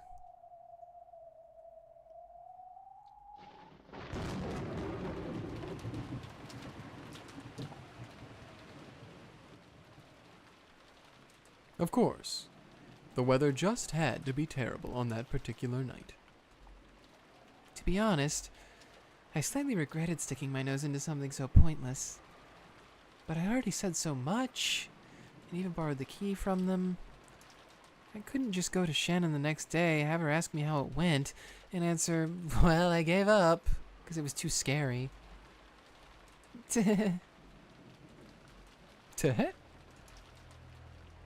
Normally, I go to sleep long before 2 a.m. If Mom found me wandering the corridors at that time of night, she'd definitely yell at me. So, I waited in my room, staring at the hands of my clock as it ticked closer to 2 o'clock.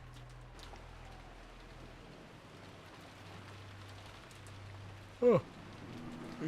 Outside, the rain was incredible, and the wind strong. The swaying, rustling trees were particularly eerie. I'd complained to Shannon and Goda about making up ghost stories about my house, but I was starting to feel like those ghost stories might not be so impossible after all. The Ushiromiya mansion is huge.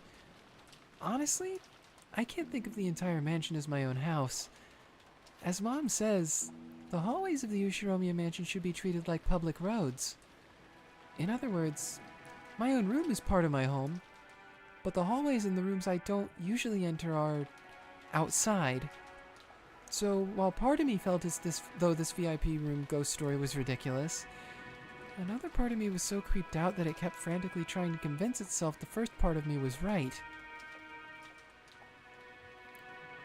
I have to sneeze. God bless you. My goodness. I was on the toilet and I What? sneezed like 8 times and I was losing my mind. What?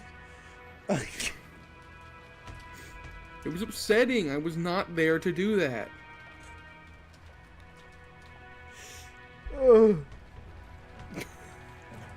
It's a toilet theory.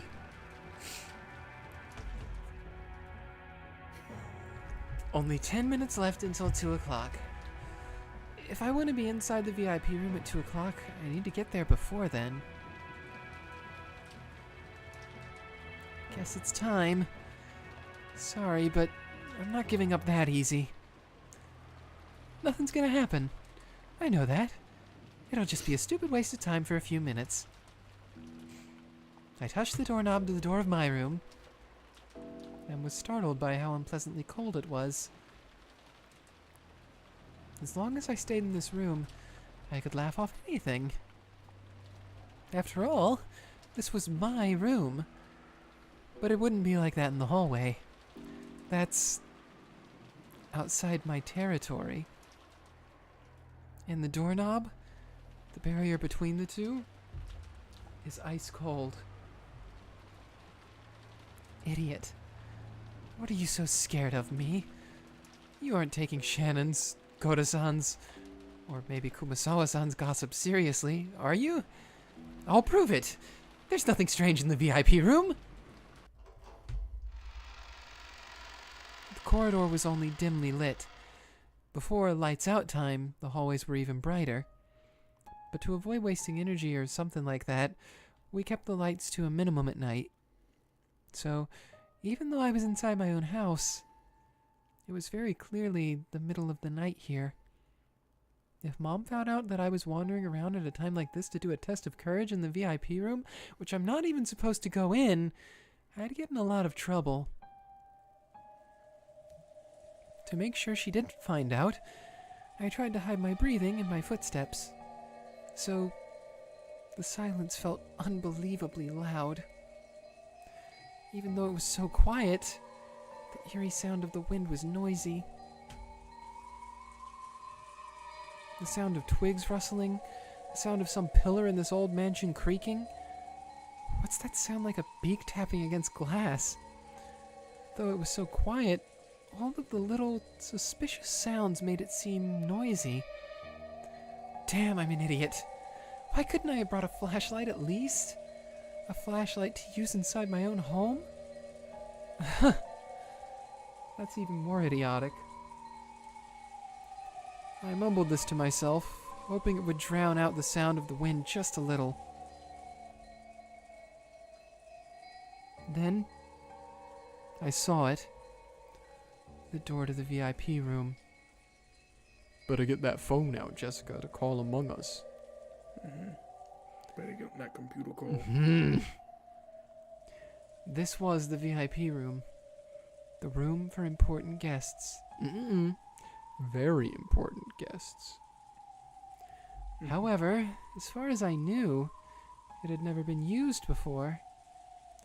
None of the guests who came to this mansion were important enough to be given use of this room.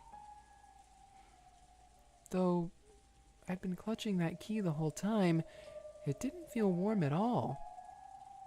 It still ruthlessly and icily tormented me. Or maybe that was a warning. If you go back to your comfortable room and hide in your bed, this night will pass away like any other. Don't mess with me. I can't give up after coming this far.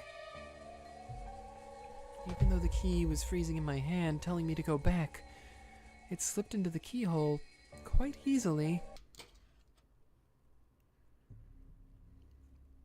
All that's left is to turn the knob, open it, and I'll be inside the VIP room. It's not like I've never been in there before. Long ago, I explored and played hide and seek all the time, and this room that I rarely entered seemed unusual and exciting. However, I got in trouble for going in, and was told that this room was important, so one mustn't enter without reason. After that, they made a rule of locking up most unused rooms, and I couldn't go in anymore. So, it's probably been several years since I've gone into the VIP room. We're getting really intense music right now. This is Eternal Chains, which I believe was last heard whenever Battler was in his inescapable room. In fact, it might be more than 10 years since that last time. The inside of the room has probably changed from how I remember it. Come to think of it, even then, I felt that there was something unsettling about it. Slowly, I pushed the door open. The door was light, and even after I let go of it, it kept opening by itself, as though beckoning me in. Beyond it was a darkness as thick and heavy as ink. Even the dim light that peeked in from the corridor seemed bright in contrast. I stuck my head in, feeling about for the light switch next to the doorway. This was a horribly awkward and uncomfortable way to do it. All I really had to do was step inside and search from the switch from there. Unwilling to take even a single step into the room, I timidly stuck just my arm into the darkness and felt along the wall. There. Click. The switch, which was hardly ever used, felt stiff and lifeless. However, once the light turned on, the darkness vanished in an instant. And there, exactly as it had been, as though not a thing had changed in all these years, was the VIP room.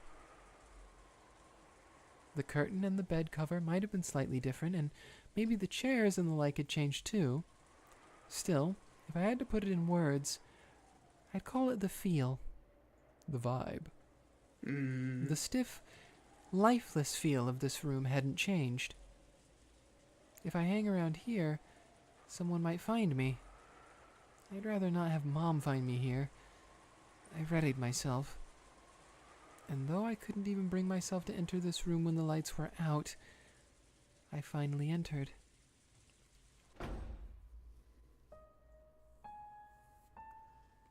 As soon as I closed the door, I felt an oppressive, suffocating sensation. All right. I've shut myself up in the VIP room. Bring it, Beatrice. What time is it now? I looked around the room, but I couldn't see any clock. I'm not in the habit of wearing a watch around the house. Damn. Now I'm not sure what time it is. Still, I know there's only a few minutes left at most. I tried to suppress my desire to use going to get a clock as an excuse to run away from this place. Even so, just standing around like this was boring. When I looked around again, searching for something to sit on, I found something strange. What's this? Ooh! What? Mm-mm. Don't like that. What's wrong? It had been placed on the side table next to the bed. If this room had been used often, I'd have thought this was just one of the owner's personal belongings. But no one lived in this room. So, this can't belong to the room's owner.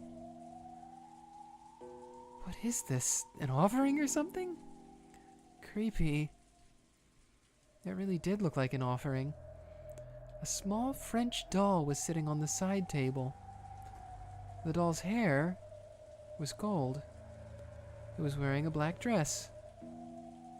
Just who managed to find this doll and where?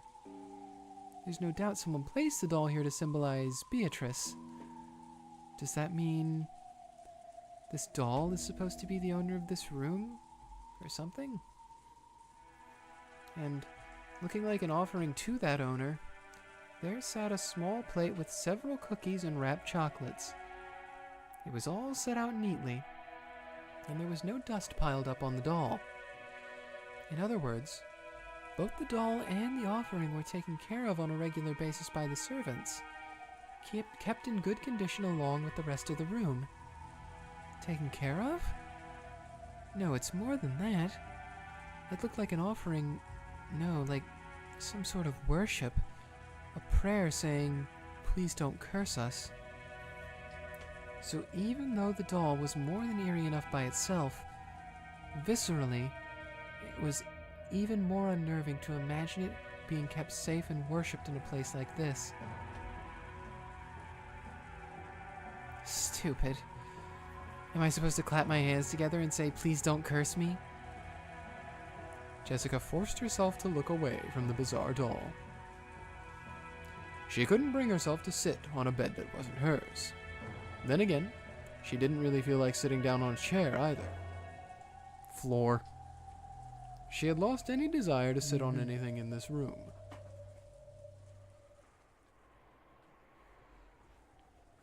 I wandered about aimlessly, then peeked out the window through the gaps in the curtains to stare at the dark, rainy night. Didn't look too dark earlier. What the hell am I doing? Hanging about in the VIP room this late just because that fight with Maria is still eating at me. This is totally pointless. Beatrice. Just when did that strange witch start living in this mansion? Grandfather's always yelling about Beatrice. Since it's apparently the name of his dead mistress, people started talking about how her ghost must haunt this mansion. There's that kid's horror story about the witch in the forest, which might be a ghost story made by the adults to stop kids from going in there. The portrait grandfather had hung in April was really striking. And there was also that weird epitaph. The creepy words on that, which sounded like some sort of ceremony with human sacrifices, made the name of Beatrice seem all the more unnerving.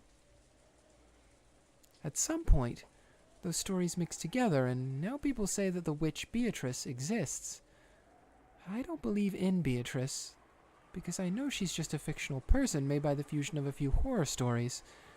The Beatrice who was grandfather's mistress probably did exist.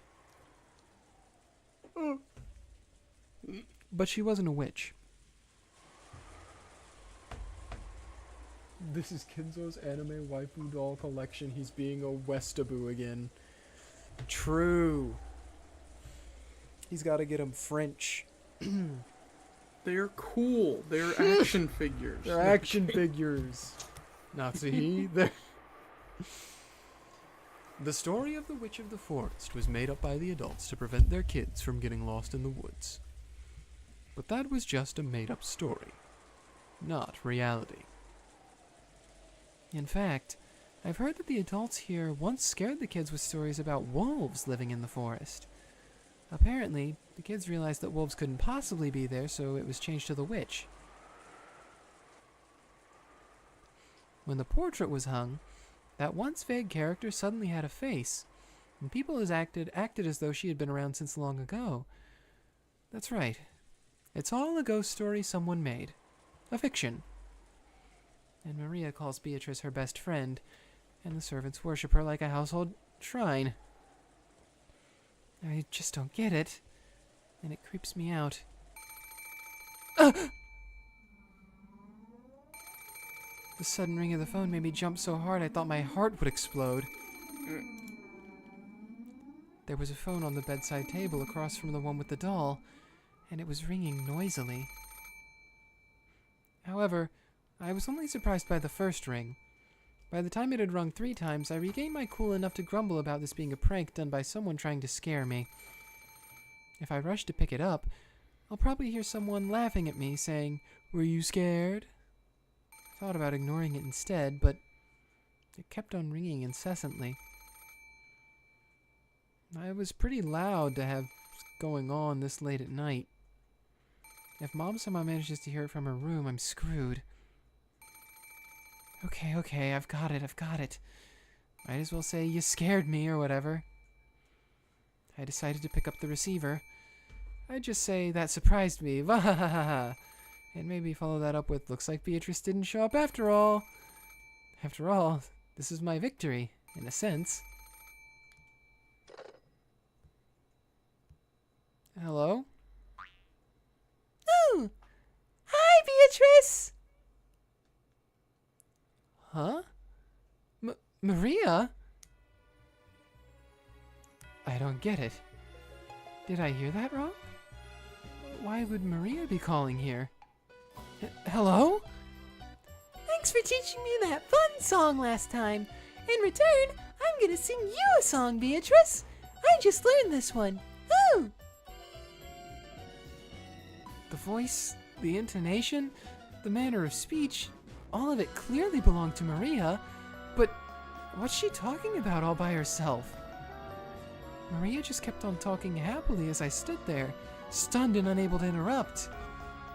Eventually, Maria started singing an old, familiar kids' song that even I knew.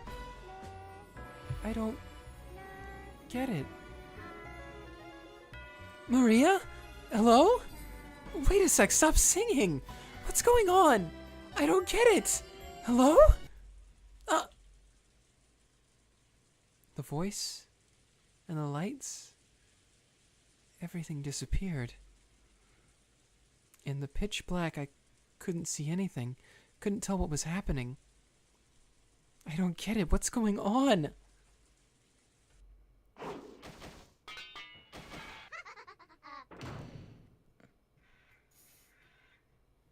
Did you get all that?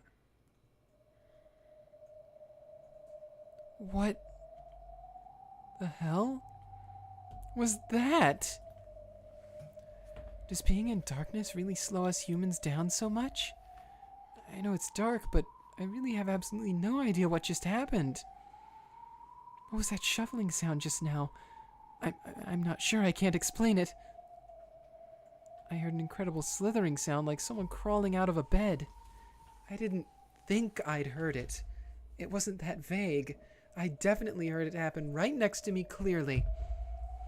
However, there was no change to the bed. No one had been sleeping there in the first place, and the sheets were still perfectly straight. Someone had crawled out of the bed and had laughed in a creepy voice before leaving the room. That's what it felt like. Felt like? I'm here and the bed's right there. I'm not only in the same room, I'm right next to it. So why am I so unsure about what happened just a few seconds ago? I gripped the receiver, which had gone completely silent, and waited there alone, unable to move, in a quiet room, that seemed exactly identical to the one I'd entered. Huh? What? If nothing's changed since the beginning, I can just pretend that the last minute or so didn't happen. And yet, if something has changed, that would prove that something really did happen. The hell? Where'd it go? Did it fall to the floor? No, it's not there. No matter where I look, from whatever angle, it's not there. The offering plate with the cookies and chocolates is still there, but the thing they were being offered to, the doll is gone. No way. Then, what just happened? Is the Beatrice-sama doll supposed to have cackled out loud and left the room? No, that crawling sound was too loud to have been made by a doll. It was a noisy sort of sound, like a kid playing with a blanket and using it as a cape. Then what? Is that Beatrice-sama doll supposed to have turned into a human and then run cackling from the room?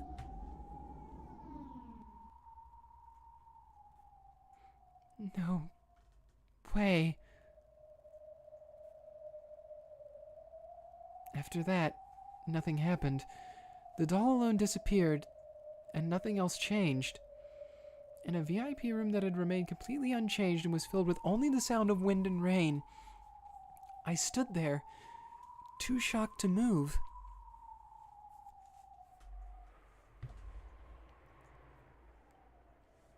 Did you ever find that doll?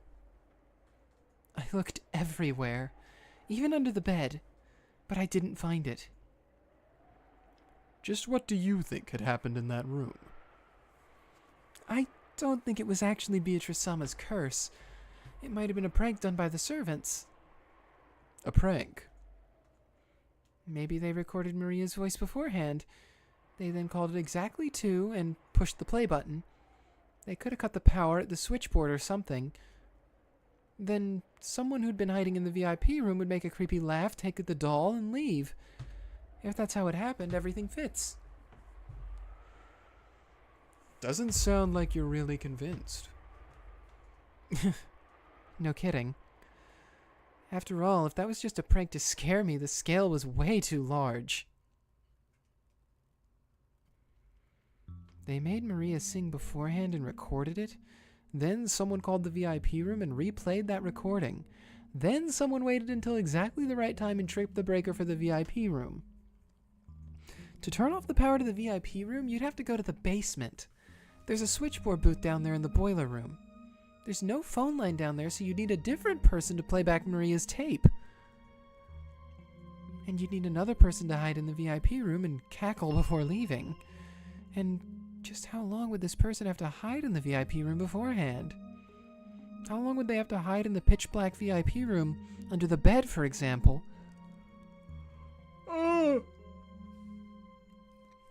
Oh, this wasn't Jessica. Waiting to scare Jessica, who might or might not even come.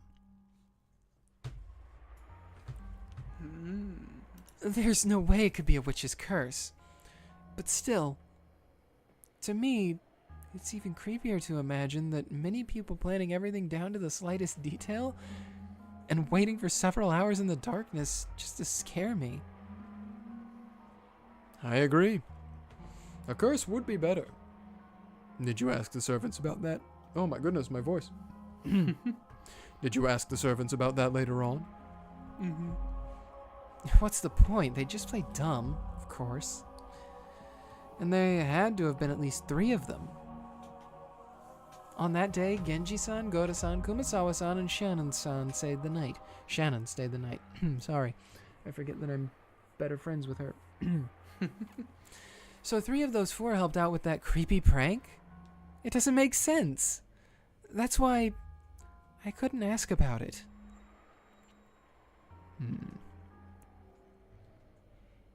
True. It had been a strange experience for her, but it wasn't something completely impossible for humans to do. Even so, it must have been unnerving to imagine a large number of people planning so carefully just to scare Jessica.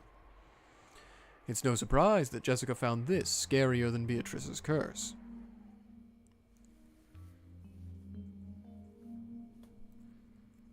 Do you still believe the servants tricked you? Yeah, I had it right.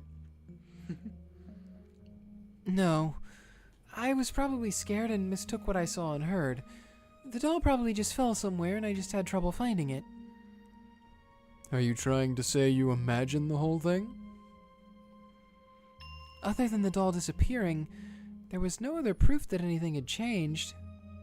Later on, I talked to Maria and she said she didn't know anything about that song or the phone call. I don't know if she was lying or not, of course. Anyway, what happened that night is just something I thought happened, and there's no proof of any kind. That's ironic. Even if you claim to have met Beatrice directly, you would be just as unable to prove it. The shock lasted for a while, but as time passed, I began to think that lightning or something might have just shut off the power for a second. And maybe one of the trees in the garden fell, which I mistook for that slithering sound. And the laugh. Maybe some strange bird? Anyway, I might have misheard something to get that sound. I act tough, but you wouldn't believe how much of a coward I actually am. That's why I let my imagination get a hold of me. I tried to use that as an excuse to help me forget everything that happened last night. And everything is enshrouded in darkness. People are actually pretty good at forgetting things if they try. After that night, I'd feel uncomfortable every time I heard the word Beatrice, but I tried hard not to let it show on my face. That's all. I can't tell you any more than that. It's kind of embarrassing, so please don't tell anyone. I don't want them knowing I'm a chicken. Sure thing. I have one last question. About the VIP room? No. About the dining hall. The dining hall? On the day of the family conference, just before your ghost story, all of the relatives were gathered in the dining hall, right? Yeah, except Battler hadn't come back to the family yet. Everyone else was there. Everyone except Grandfather, of course. And Anja wasn't in the room because of her stomachache. Her seat was next to yours, wasn't it? Yep. Was that the seat to your right? Yeah, the seat to my right. Why does it matter? Huh? Wait. That's strange. Why do the... That's enough. Try not to think. You'll just get a headache. Huh? What's up, Jessica? What? Who's normally to her right? Is it Battler? I think it ought to be. Okay.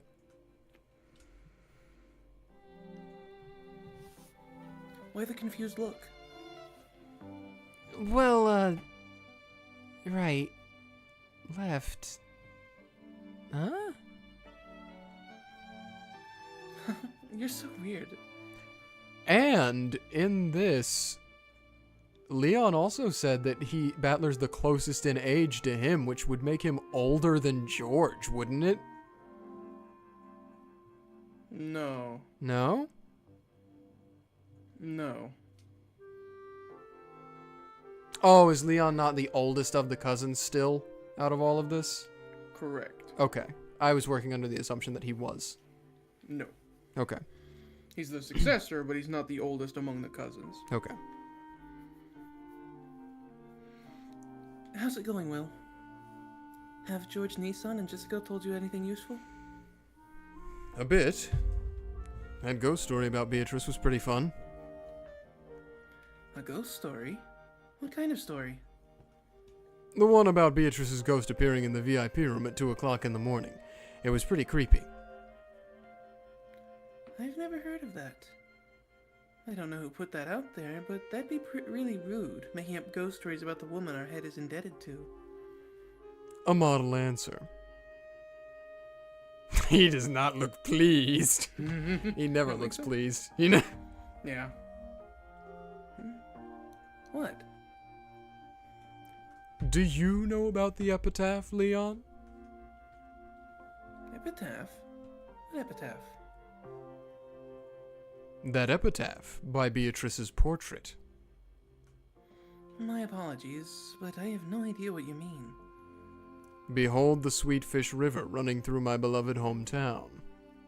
What on earth are you talking about? So in your world, no, in this world, the portrait exists, but not the epitaph. Except Jessica just mentioned the epitaph. Strange. Of course, I know about the large portrait of Beatrice hanging in the entrance hall, but I haven't heard of this epitaph. What is it? That's a very interesting difference.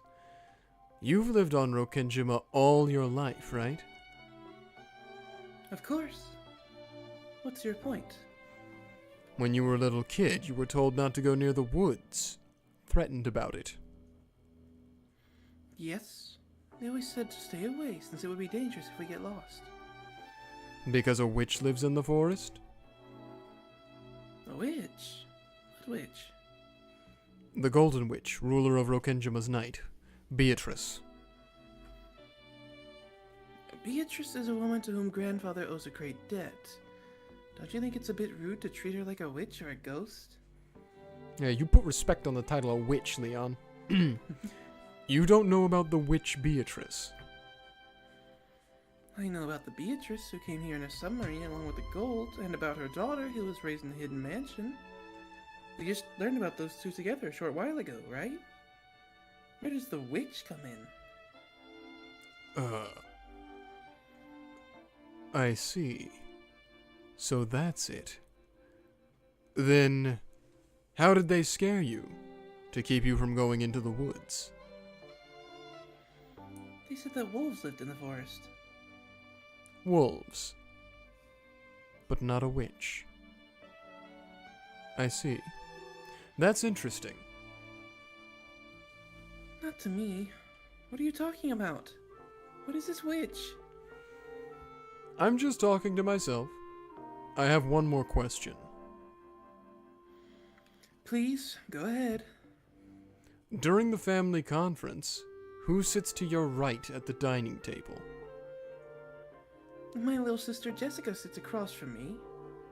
The next in rank is Aunt Ava's son. So George Nissan is the one on my right. What's your point? I get it. It's all mashed together in a confusing mess. But it is interesting. If Jessica was across from him, and then George is... Yeah, then Battler should be on her right, because then it would be George, then Battler, then Anja. Right? And then Maria? And then the spouses? Something like that.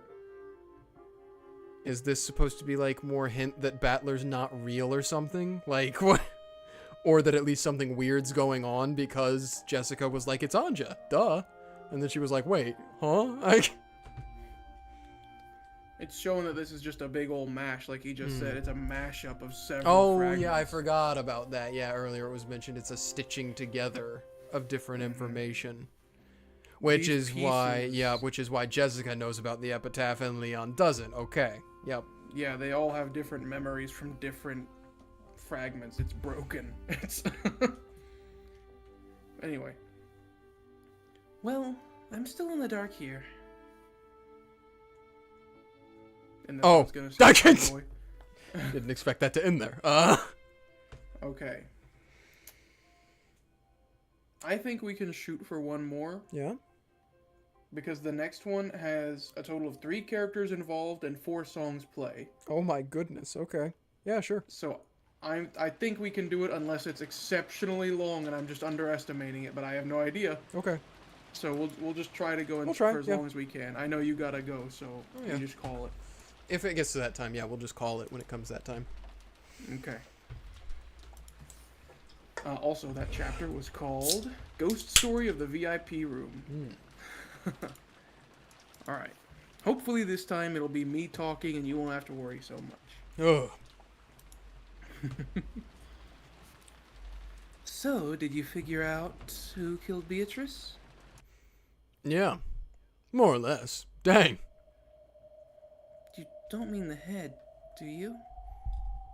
Bernkastel isn't asking about the two Beatrices involved with Kinzo. She's talking about who killed the Beatrice of 1986. I'm not really sure what you mean by the Beatrice of this year. No. The Beatrice of 1986. No, I'm kidding.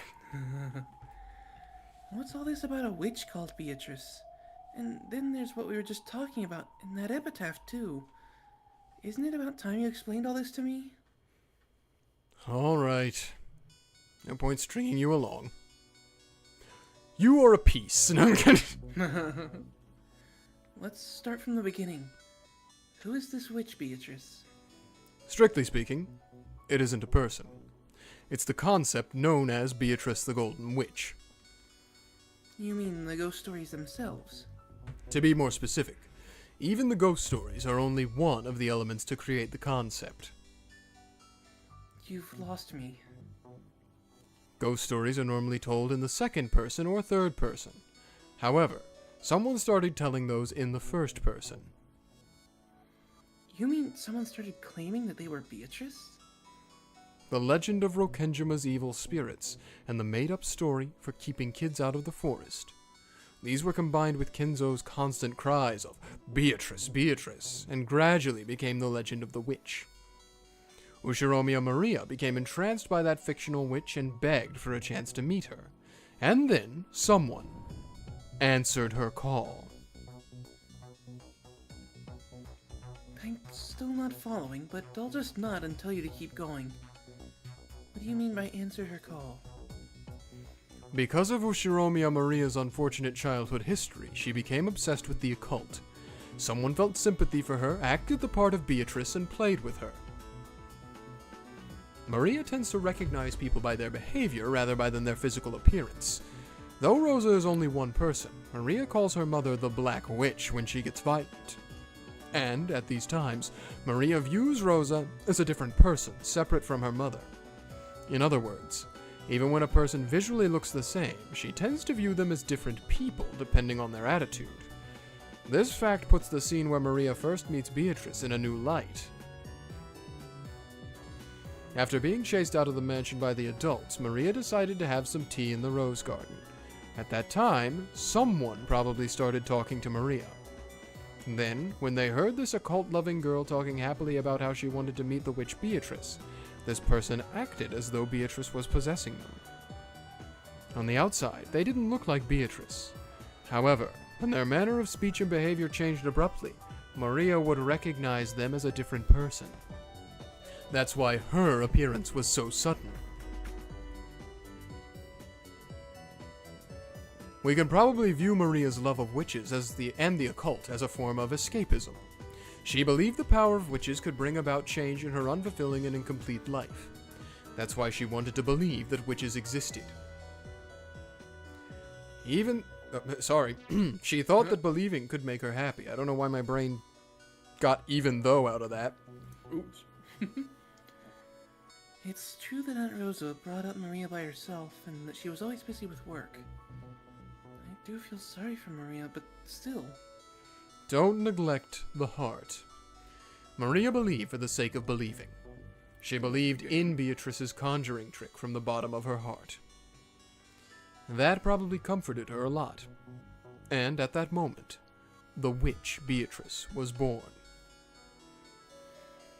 Someone saw that Maria-chan wanted to meet a witch, so they decided to play witches with her? That's right. This marks the birth of Beato the Elder. All of that about living 1,000 years and being bound to Rokkenjima. That was mixed into the story of ghosts and wandering the mansion at night, which was part of the legend of Rokkenjima's evil spirits. As Furudo Erika suggested, or guessed, what is going on? I'm just reading words that aren't there. Yeah. The two ghost stories had fused. Someone fused the two stories together and acted the part. I'm also finding just different fragments of words and sewing them together, I guess. Bernkastel, I'm too in character. Mark. So, Beatrice held traits from both ghost stories. She was the master of the mansion's night, while also fearing spiderwebs. So when Bernkastel asks us who killed Beatrice, she means who killed the kind person who acted the part of Beatrice? That's close, but not quite. She doesn't mean someone acting a part. We're talking about two different people. Just like how in Maria's eyes, her mother and the Black Witch are different, separate people, Beatrice and the person who played that part are also different people. It was just like Maria's Sorcière. One person would be the creator, and the other would acknowledge those creations, thereby nurturing the illusion. The Golden Witch Beatrice was also created by one person, and then nurtured when Maria acknowledged her. So, killing a role that was being acted out wouldn't mean the same thing as killing the kind person who was playing the part. Even if Beatrice's vessel is lost, that isn't the same as Beatrice being killed. It's easier to understand if we use a telephone as an example. Let's say I call you on the phone. From my perspective during the call, the phone is you, in the sense that it's what I talk to. But what if I break the phone? I see. If you kill the phone, you won't be able to talk to me, but that doesn't mean you've killed me. We know Maria once offered to let Beatrice possess her early on in their relationship. That clearly shows that Beatrice didn't look like the portrait at that time. So, if the person acting the part and the witch character they play are different people, we're talking about killing just the witch character itself. Is that even possible? Only the actor can kill the character. In other words, the person who killed Beatrice is the person who played the part of Beatrice. You mean that the person who played witches with Maria-chan is the culprit Bernkastel is talking about? That's it. But, as if that wasn't confusing enough, this chapel's now a world inside a cat box. The culprit is the cat. There are now two cats existing at the same time. One alive, and one dead. Confusing is right. I'm still lost, but keep going. You're saying that there are two culprits? Right. The human who can create and kill Beatrice. And the human who never gave birth to Beatrice in the first place, who can kill the entire concept of Beatrice. Both of those humans are here. Then let me ask, in this Beatrice murder case, who are the two culprits? Let's start with the dead cat. Who is it? You. What? Huh? It's painfully easy to guess. Your world is the only one where the witch Beatrice doesn't exist. I don't understand. Both Maria and Jessica told me stories about the witch Beatrice. However, when they talked about the ranking system at the dining table, you weren't there. Ah! I wasn't there. Maria came to visit Rokkenjima with Rosa, and Rosa was sitting next to her. That's impossible. If you exist, then Leon comes after Rosa, then Jessica, then Maria. There should be two people between Rosa and Maria in rank. In that case, they should be sitting on opposite sides of the table and separated by one seat. Okay, I was thinking in the wrong direction. I was going down the table when I should have been going up the table. In other words, in the world where Leon exists, it's impossible for Maria to be sitting next to Rosa. Although I definitely would not have extrapolated the whole, he kills Beatrice because Beatrice doesn't exist in his world thing from it. It was the same in Jessica's story. If you were added to the ranking system, then when looking down the table towards Kinzo's seat, you should be on the left side and Jessica should be on the right. After that comes George and on the left side and Anja on the right. Jessica and Anja will be sitting next to each other whether you're there or not. However, which side of the table they're sitting on changes.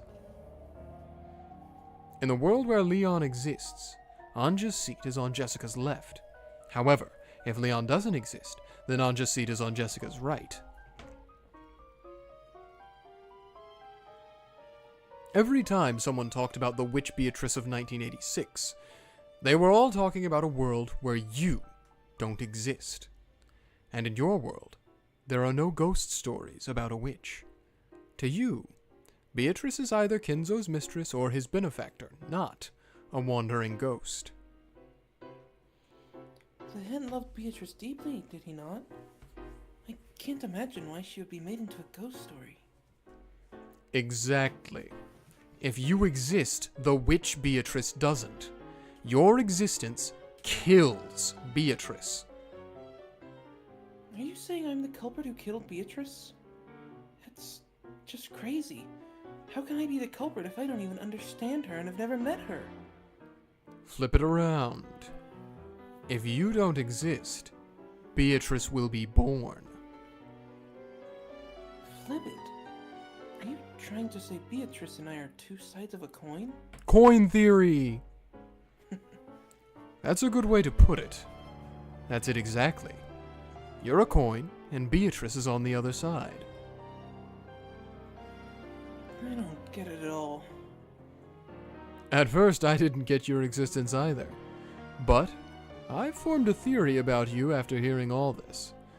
The key is that you're 19 years old. What? Man from 19 years ago. I don't remember telling you my age, but you got it right. How? Jessica said you were already the student council vice president when she joined your school, and that you became the president the next year. That means you're 1 year older than Jessica.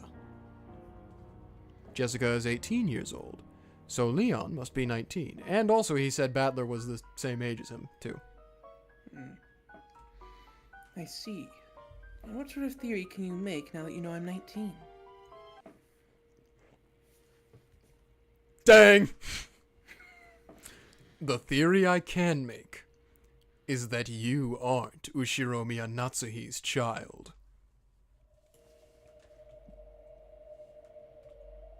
How rude. I don't know what game you're playing, but I won't allow you to insult both me and my mother like that. Why are you the successor instead of Kraus? I will succeed the headship when I come of age. When I have a kid, I'll probably pass the title down to them when they come of age. Then why didn't Kinzo give the headship to Kraus when he came of age? You heard what our head said. He was used by the cunning elders of the Ushiromiya family and suffered much. That's why he decided that only young people should inherit the headship from now. In the world without you in it, there is no silver ring for the successor. That silver ring proves that Kinzo had a strong desire which he didn't show in any other world. To see that you become the next head. I can't deny that you may have a point there. The head always seemed to adore me particularly, and I was very young when he first promised to make me the head when I came of age. He was very strict when he told me to keep up in my studies in preparation for that day. But I don't think my father was any less talented. Why did grandfather skip over him and make me the successor? I've thought it strange from time to time, but since it's always been that way, I never said so aloud. Do you know why Kinzo wanted you and not Kraus to become the next head? How could I know? Are you trying to tell me to stop neglecting the heart again? Do you think you understand how the head's heart works? It's because you're the child of Kinzo and Beatrice. Well done. There was a crisp applause and a mocking laugh. Bernkastel with a soundboard is so funny. Yeah. Good for that. Bernkastel. That was faster than I expected. I thought you'd let me play a bit longer. Bernkastel appeared, sitting on the altar, almost as though it had become her own personal chair. When did you realize that Leon shared Beatrice's blood? As soon as I realized that Leon was 19. It was the same number as the baby from 19 years ago, yep. The hint that appeared in the 5th game. Didn't that baby fall off a cliff? I mean, he doesn't always have to. Leon is the baby who was accepted by Natsuhi and didn't fall off the cliff. In other words, if Natsuhi rejects the baby, Leon doesn't exist, and Natsuhi rejects the baby in 99.99% of universes. Dang. You're saying I'm not Mom's child? That's insane. You say that, but you don't look too sure. That's right. Ushiromiya Leon is not Natsuhi's child. This is the grown-up version of the baby Kinzo got from somewhere 19 years ago. Not somewhere. Leon clearly shares Beatrice's blood. The proof is the silver ring, which is only ever given to Leon across all of the many worlds. Why does the ring prove that I share Beatrice's blood? In all of the many worlds, you are the only one who receives it. That means that in all worlds, you are the most important person to Kinzo, second only to Beatrice. And his love for you is clearly greater than it is for his son Kraus or his granddaughter Jessica. And you are 19 years old. And it was said in Kinzo's flashback that he didn't really care about any of his family from his wife. But he does care about his family from Beatrice. In other words, if we look back to see what happened 19 years ago, it can lead to a certain theory. 19 years ago? What's supposed to have happened at the time I was born? You heard it too, didn't you? You even heard it today. And Will was with you, right? You don't mean...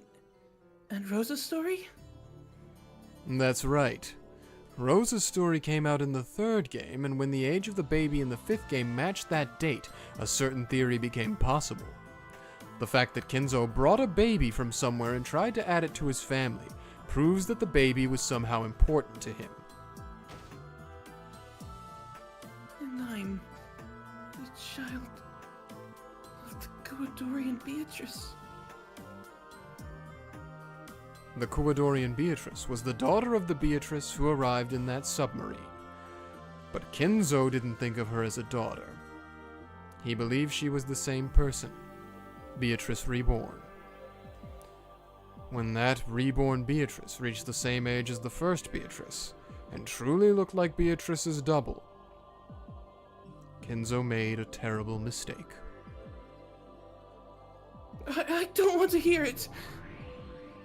Oh, Bernkastel's gonna make you hear it. That's how it is. Kinzo got Beatrice pregnant with Beatrice. And then he got that Beatrice pregnant with you. So you're both Kinzo's child and Beatrice's grandchild. If we consider Kinzo's heart, this is the inevitable theory we reach for explaining why he treated you so specially. He regretted his mistake so much that he tried to make you his proper grandchild. In almost all cases, Natsuhi's pride is brutally hurt and she refuses to raise Leon. Because of that, you almost always fall from the cliff and disappear. I heard that I was the child they were finally blessed with after so long, and that Jessica was born the next year. If you really never suspected that Natsuhi wasn't your mother, then you should thank her in this world. The reason you never realized the truth is because she's shown as much affection to you as she did to Jessica. There's no need to thank her. After all, it took a dizzying span of time just to find a fragment with you in it. Mathematically speaking, there's actually a 2,578,916 out of 2,578,917 chance of her refusing to raise you. You should probably be thanking me for creating this miracle, not Natsuhi. That's some kind of math. Enough with your stupid probability games. Oh, I'm sorry. No, she's not. No matter whose blood you bear, that doesn't change the debt you owe to the family that raised you. I realize that. Still, I would like some time to calm down and think things through. That is, if you'll refrain from ignoring my heart. Sure. Leon took a deep breath and looked upwards. Anyone would be shocked to find that their parents weren't who they believed them to be. Still, Leon should be grateful. Grateful towards the family that raised a child who wanted for nothing. It is pretty interesting. Or to believe that the Golden Witch Beatrice might have lived such an ordinary life, even at such absurdly low probabilities. Isn't it? I think moments like this are hilarious. You're so evil. Will had said it plainly. Ushiromiya Leon is how the Golden Witch Beatrice appears in a different world. The baby Natsuhi rejected 19 years previous. If she had accepted that child, this is the future that would have occurred. However, if she doesn't accept that child, the witch will be born.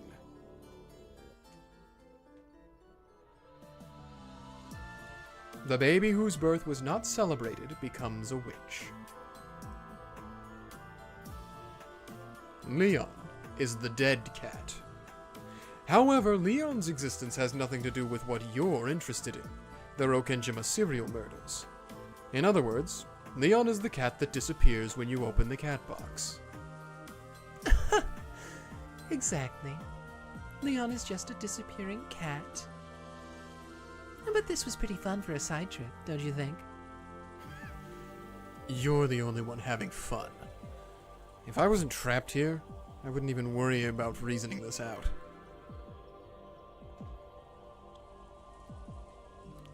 I think I know why I was chosen to be your partner in this strange detective game. It seems this Bernkastel witch enjoys toying with people's fates and sneering at them.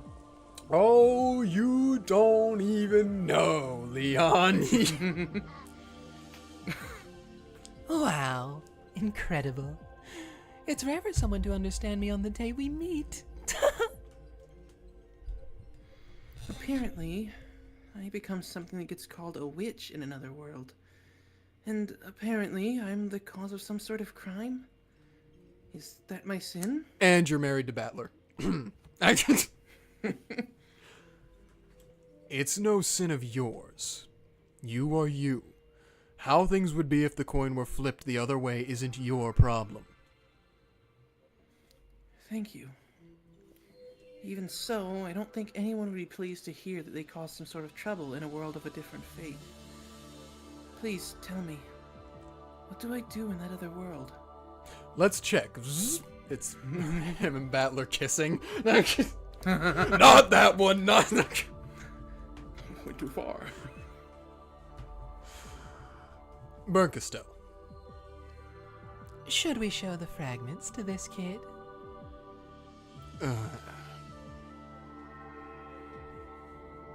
Nightmare. Yeah, Will opened his hand, and something that looked like a pale blue glowing shard of crystal appeared there. Now you get to theater go, Leon. Now, It was a memory. No, a game record of all the games so far. Touch this. You'll be able to see your fate in the other worlds. Your face is telling me that I'd be happier if I didn't touch it. Yeah, probably. No. Of course. You've probably guessed. But the story here isn't a happy one. Hey, episode 6 ended kinda happily. If you don't take Anja's point of view that everyone did just actually die. Even so, even if it is another world, it's still about me. You have both the right to know and the right not to know. If you can convince yourself that the one's similar to... Oh my gosh. If you can convince yourself that the one similar to yet different from you is a separate person, then touch it. Don't you want to know about the fate you might have reached? I ask this as your partner.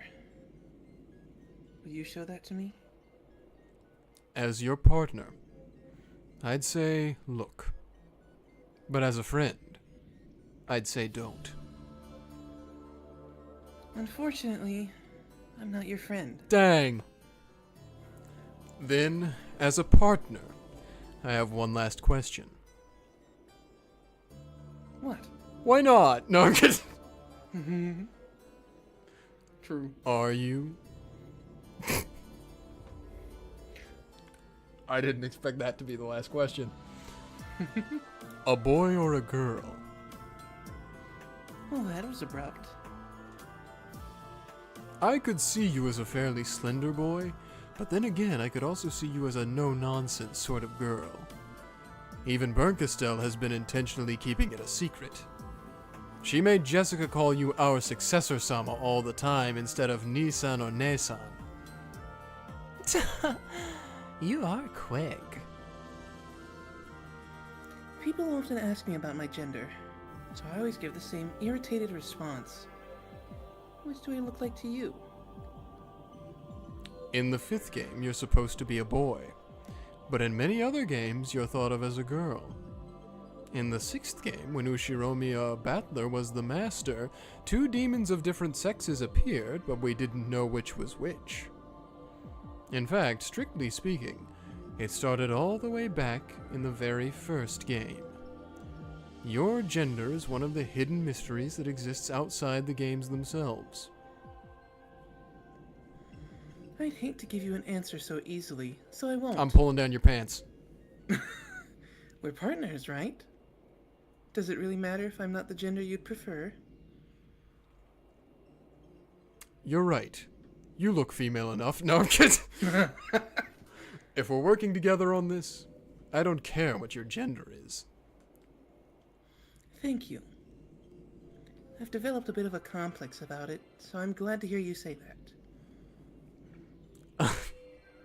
Good thing TJ's not with us. I'm all for gender equality. If someone's a waste of space, I'll smack them no matter who they are. And of course, I'll pinch rude people no matter which gender they are. Slowly, Leon reached out and touched the fragment. A moment later, Leon seemed to undergo a violent bout of dizziness, and silently slumped over like a puppet with its strings cut. It was no surprise. When people who don't understand parallel universes have many different fates jammed into their heads, they tend to feel like their brains are swelling and their sense of self is melting away. Leon seemed to have lost consciousness. Oops. Well, shit. So, Leon had what it took to learn everything. A perfect piece to be your partner, wouldn't you say? I'll continue my reasoning. I've talked about the dead cat. Very true. Next up is the living cat. The only one who can kill the Beatrice of 1986 is the one who created her. There are tons of hints. If you think about it, they've been coming since back when Beatrice was running the games. Her eyes are non-pupilled. and have Indeed. been for a bit, and I just haven't pointed it out. But why? I don't think she has them at all, actually. She's had them before. No, she doesn't have them. She has had pupils in previous games. Nope. Yes, she has. I'm looking at the sprite gallery right now. She does not have pupils. Or if you look like very closely, you can kind of see them. You see the little line there in her eye? Yeah. That's as close as it gets for Crazy. all of her sprites. You know, maybe what I'm thinking of is I've been seeing a lot of Higurashi stuff recently, and so I'm cross-referencing her with what she looks like in Higurashi. It might be that because, I bet that's what my brain's Rika doing. has pupils. Yeah. God. YouTube recommending me Higurashi stuff because I play Umineko. Oops. We're 7 episodes in. It was bound to happen eventually. Yeah. That's true. In the 4th game between Beatrice and Battler, Beatrice's origin became clear. At that point, I learned who Beatrice was, and about that person's heart. What do you mean by heart? The motive. The reason why Beatrice had to commit a game-like crime on October 5th, 1986, putting even her own fate on the line. Impressive. So you figured out the whodunit and the whydunit as early as the 4th game. Then what about the howdunit? 1 second. Mm-hmm.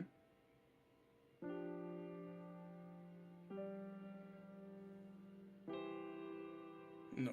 We're about done. This is the last song. I'll leave it to your discretion. Yeah, we'll finish it up. Once you know who the culprit is, theorizing about the howdunit isn't impossible. Yeah, and just making sure my my audio's actually going because I muted myself there for a second. Oh. It is. Those linked closed rooms in the 3rd game were a pretty nice job. Almost made me feel like applauding. I don't know what's happening. Do you not see? Hello? 1 second, everyone. Did I... Sorry, I accidentally fat-fingered my Discord mute button, but not my OBS mute button. I thought that's what had happened because it kept going, so I assumed you had just read it, and Yes. I was in the dark. And Uh, I was like, you know what? Whatever happens, happens. yeah, no, I said let's finish it up. Okay. And I have been reading it. You just haven't been hearing it, but the people Yeah, on the I was internet just sitting have been. here listening. I was not listening. The who am I? From the end of the 4th game? The culprit, who can kill everyone at 2400 on October 5th, no matter where they are. By that moment, it's possible to form a certain sort of hypothesis. You might call that the other treasure of the Golden Land. Oh. So you say you can reach all of the answers by the 4th game. In other words, with just Beatrice's games? It's possible. After that, Lambda Delta's game and Battler's game were filled with even more hints. I mean, Beatrice did think that Battler should have been able to get to that point with just the first 4 games, which technically he did eventually do. But it took him longer than Will, apparently. Yeah. As is this game of yours. Well now, why don't you stop stalling for time and just tell me, who is the culprit?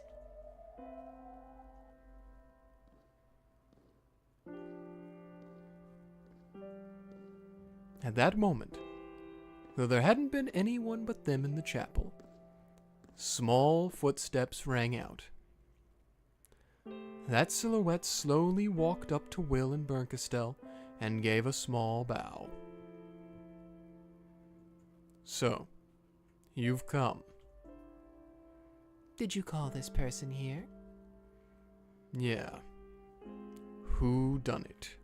How done it? And why done it? I've understood this person's motive. And are you going to give up just because he's found out your motive? There's no concrete evidence, right? You could make a flashy fight of it with red and blue. That's not what this person wants anymore. They nodded slightly. Dang.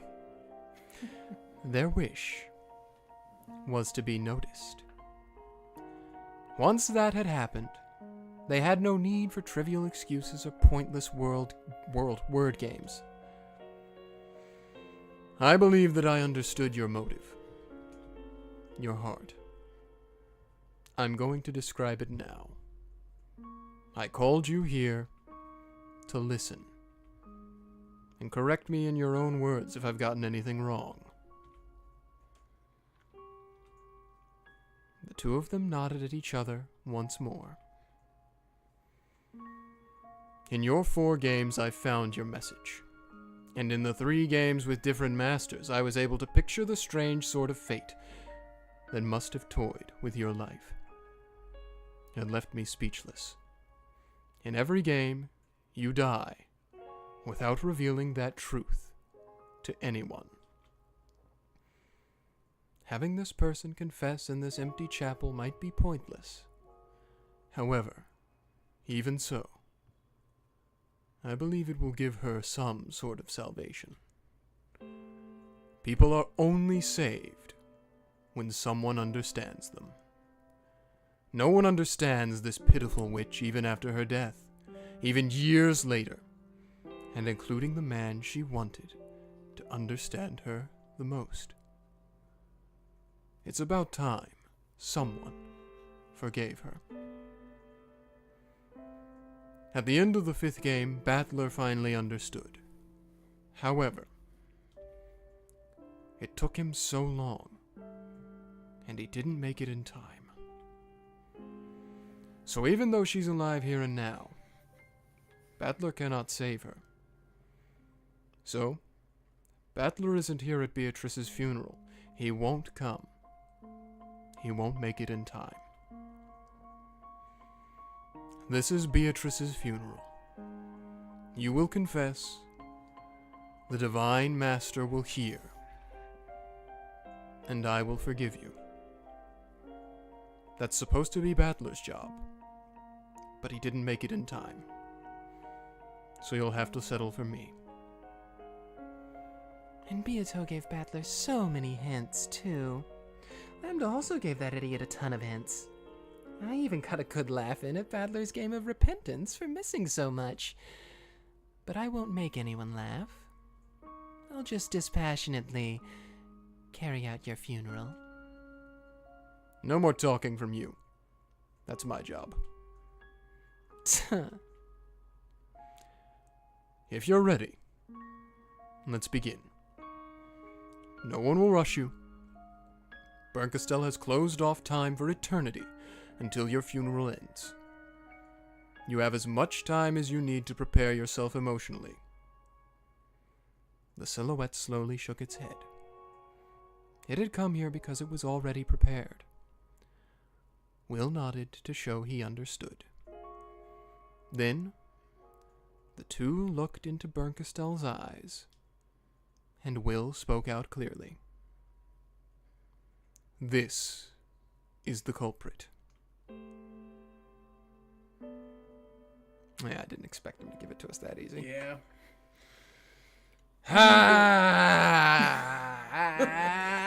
That whole chapter is also called Here is the Culprit, by the way.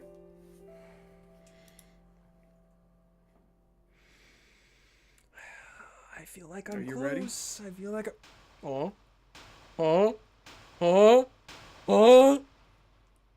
It's a shame we're gonna have to pause on this. We're at the theater. Now We're is it gonna show actually us a theater sprite? going, guys. Yep. All right, pause. Oh, okay. Who are you? Spare me. I didn't I want was to gonna cheat. say, I didn't want to you cheat. gotta go. You gotta go. Well, all right, gang. It's about to happen. It's about to pop off. She looks like Beatrice. Interesting. In fact, I hate that we're gonna have to do this because we've tried to minimize it, but when we do come back, that's gonna have to be me. We're gonna have to start, like, we can't do our system anymore. There's some people we're just gonna have to be. Okay. It is what it do be. Well. Ooh, I don't know. I know. But from all of us at Umineko, from all of us at Rokkenjima, happy holidays. Happy holidays. Merry Christmas. Today's what, the 22nd? Yeah. 3 days. And it is Christmas. So, Yeah. Merry Christmas to all of you, whether you celebrate it secularly or religiously. And happy holidays to all of you that don't celebrate Christmas. And happy Halloween. For Maria. Exactly. And we'll see you all on Thursday? Question mark? Probably. Probably see you on Thursday. To continue the mysteries and the answers Yeah, really. of Umineko no Naku, Koro ni Chiru, Nocturne of Truth and Illusions. Star Controls Tea Episode Party, 7, question mark, tips, Requiem of exit, the Golden 7, Witch. expansions, website, Japanese only.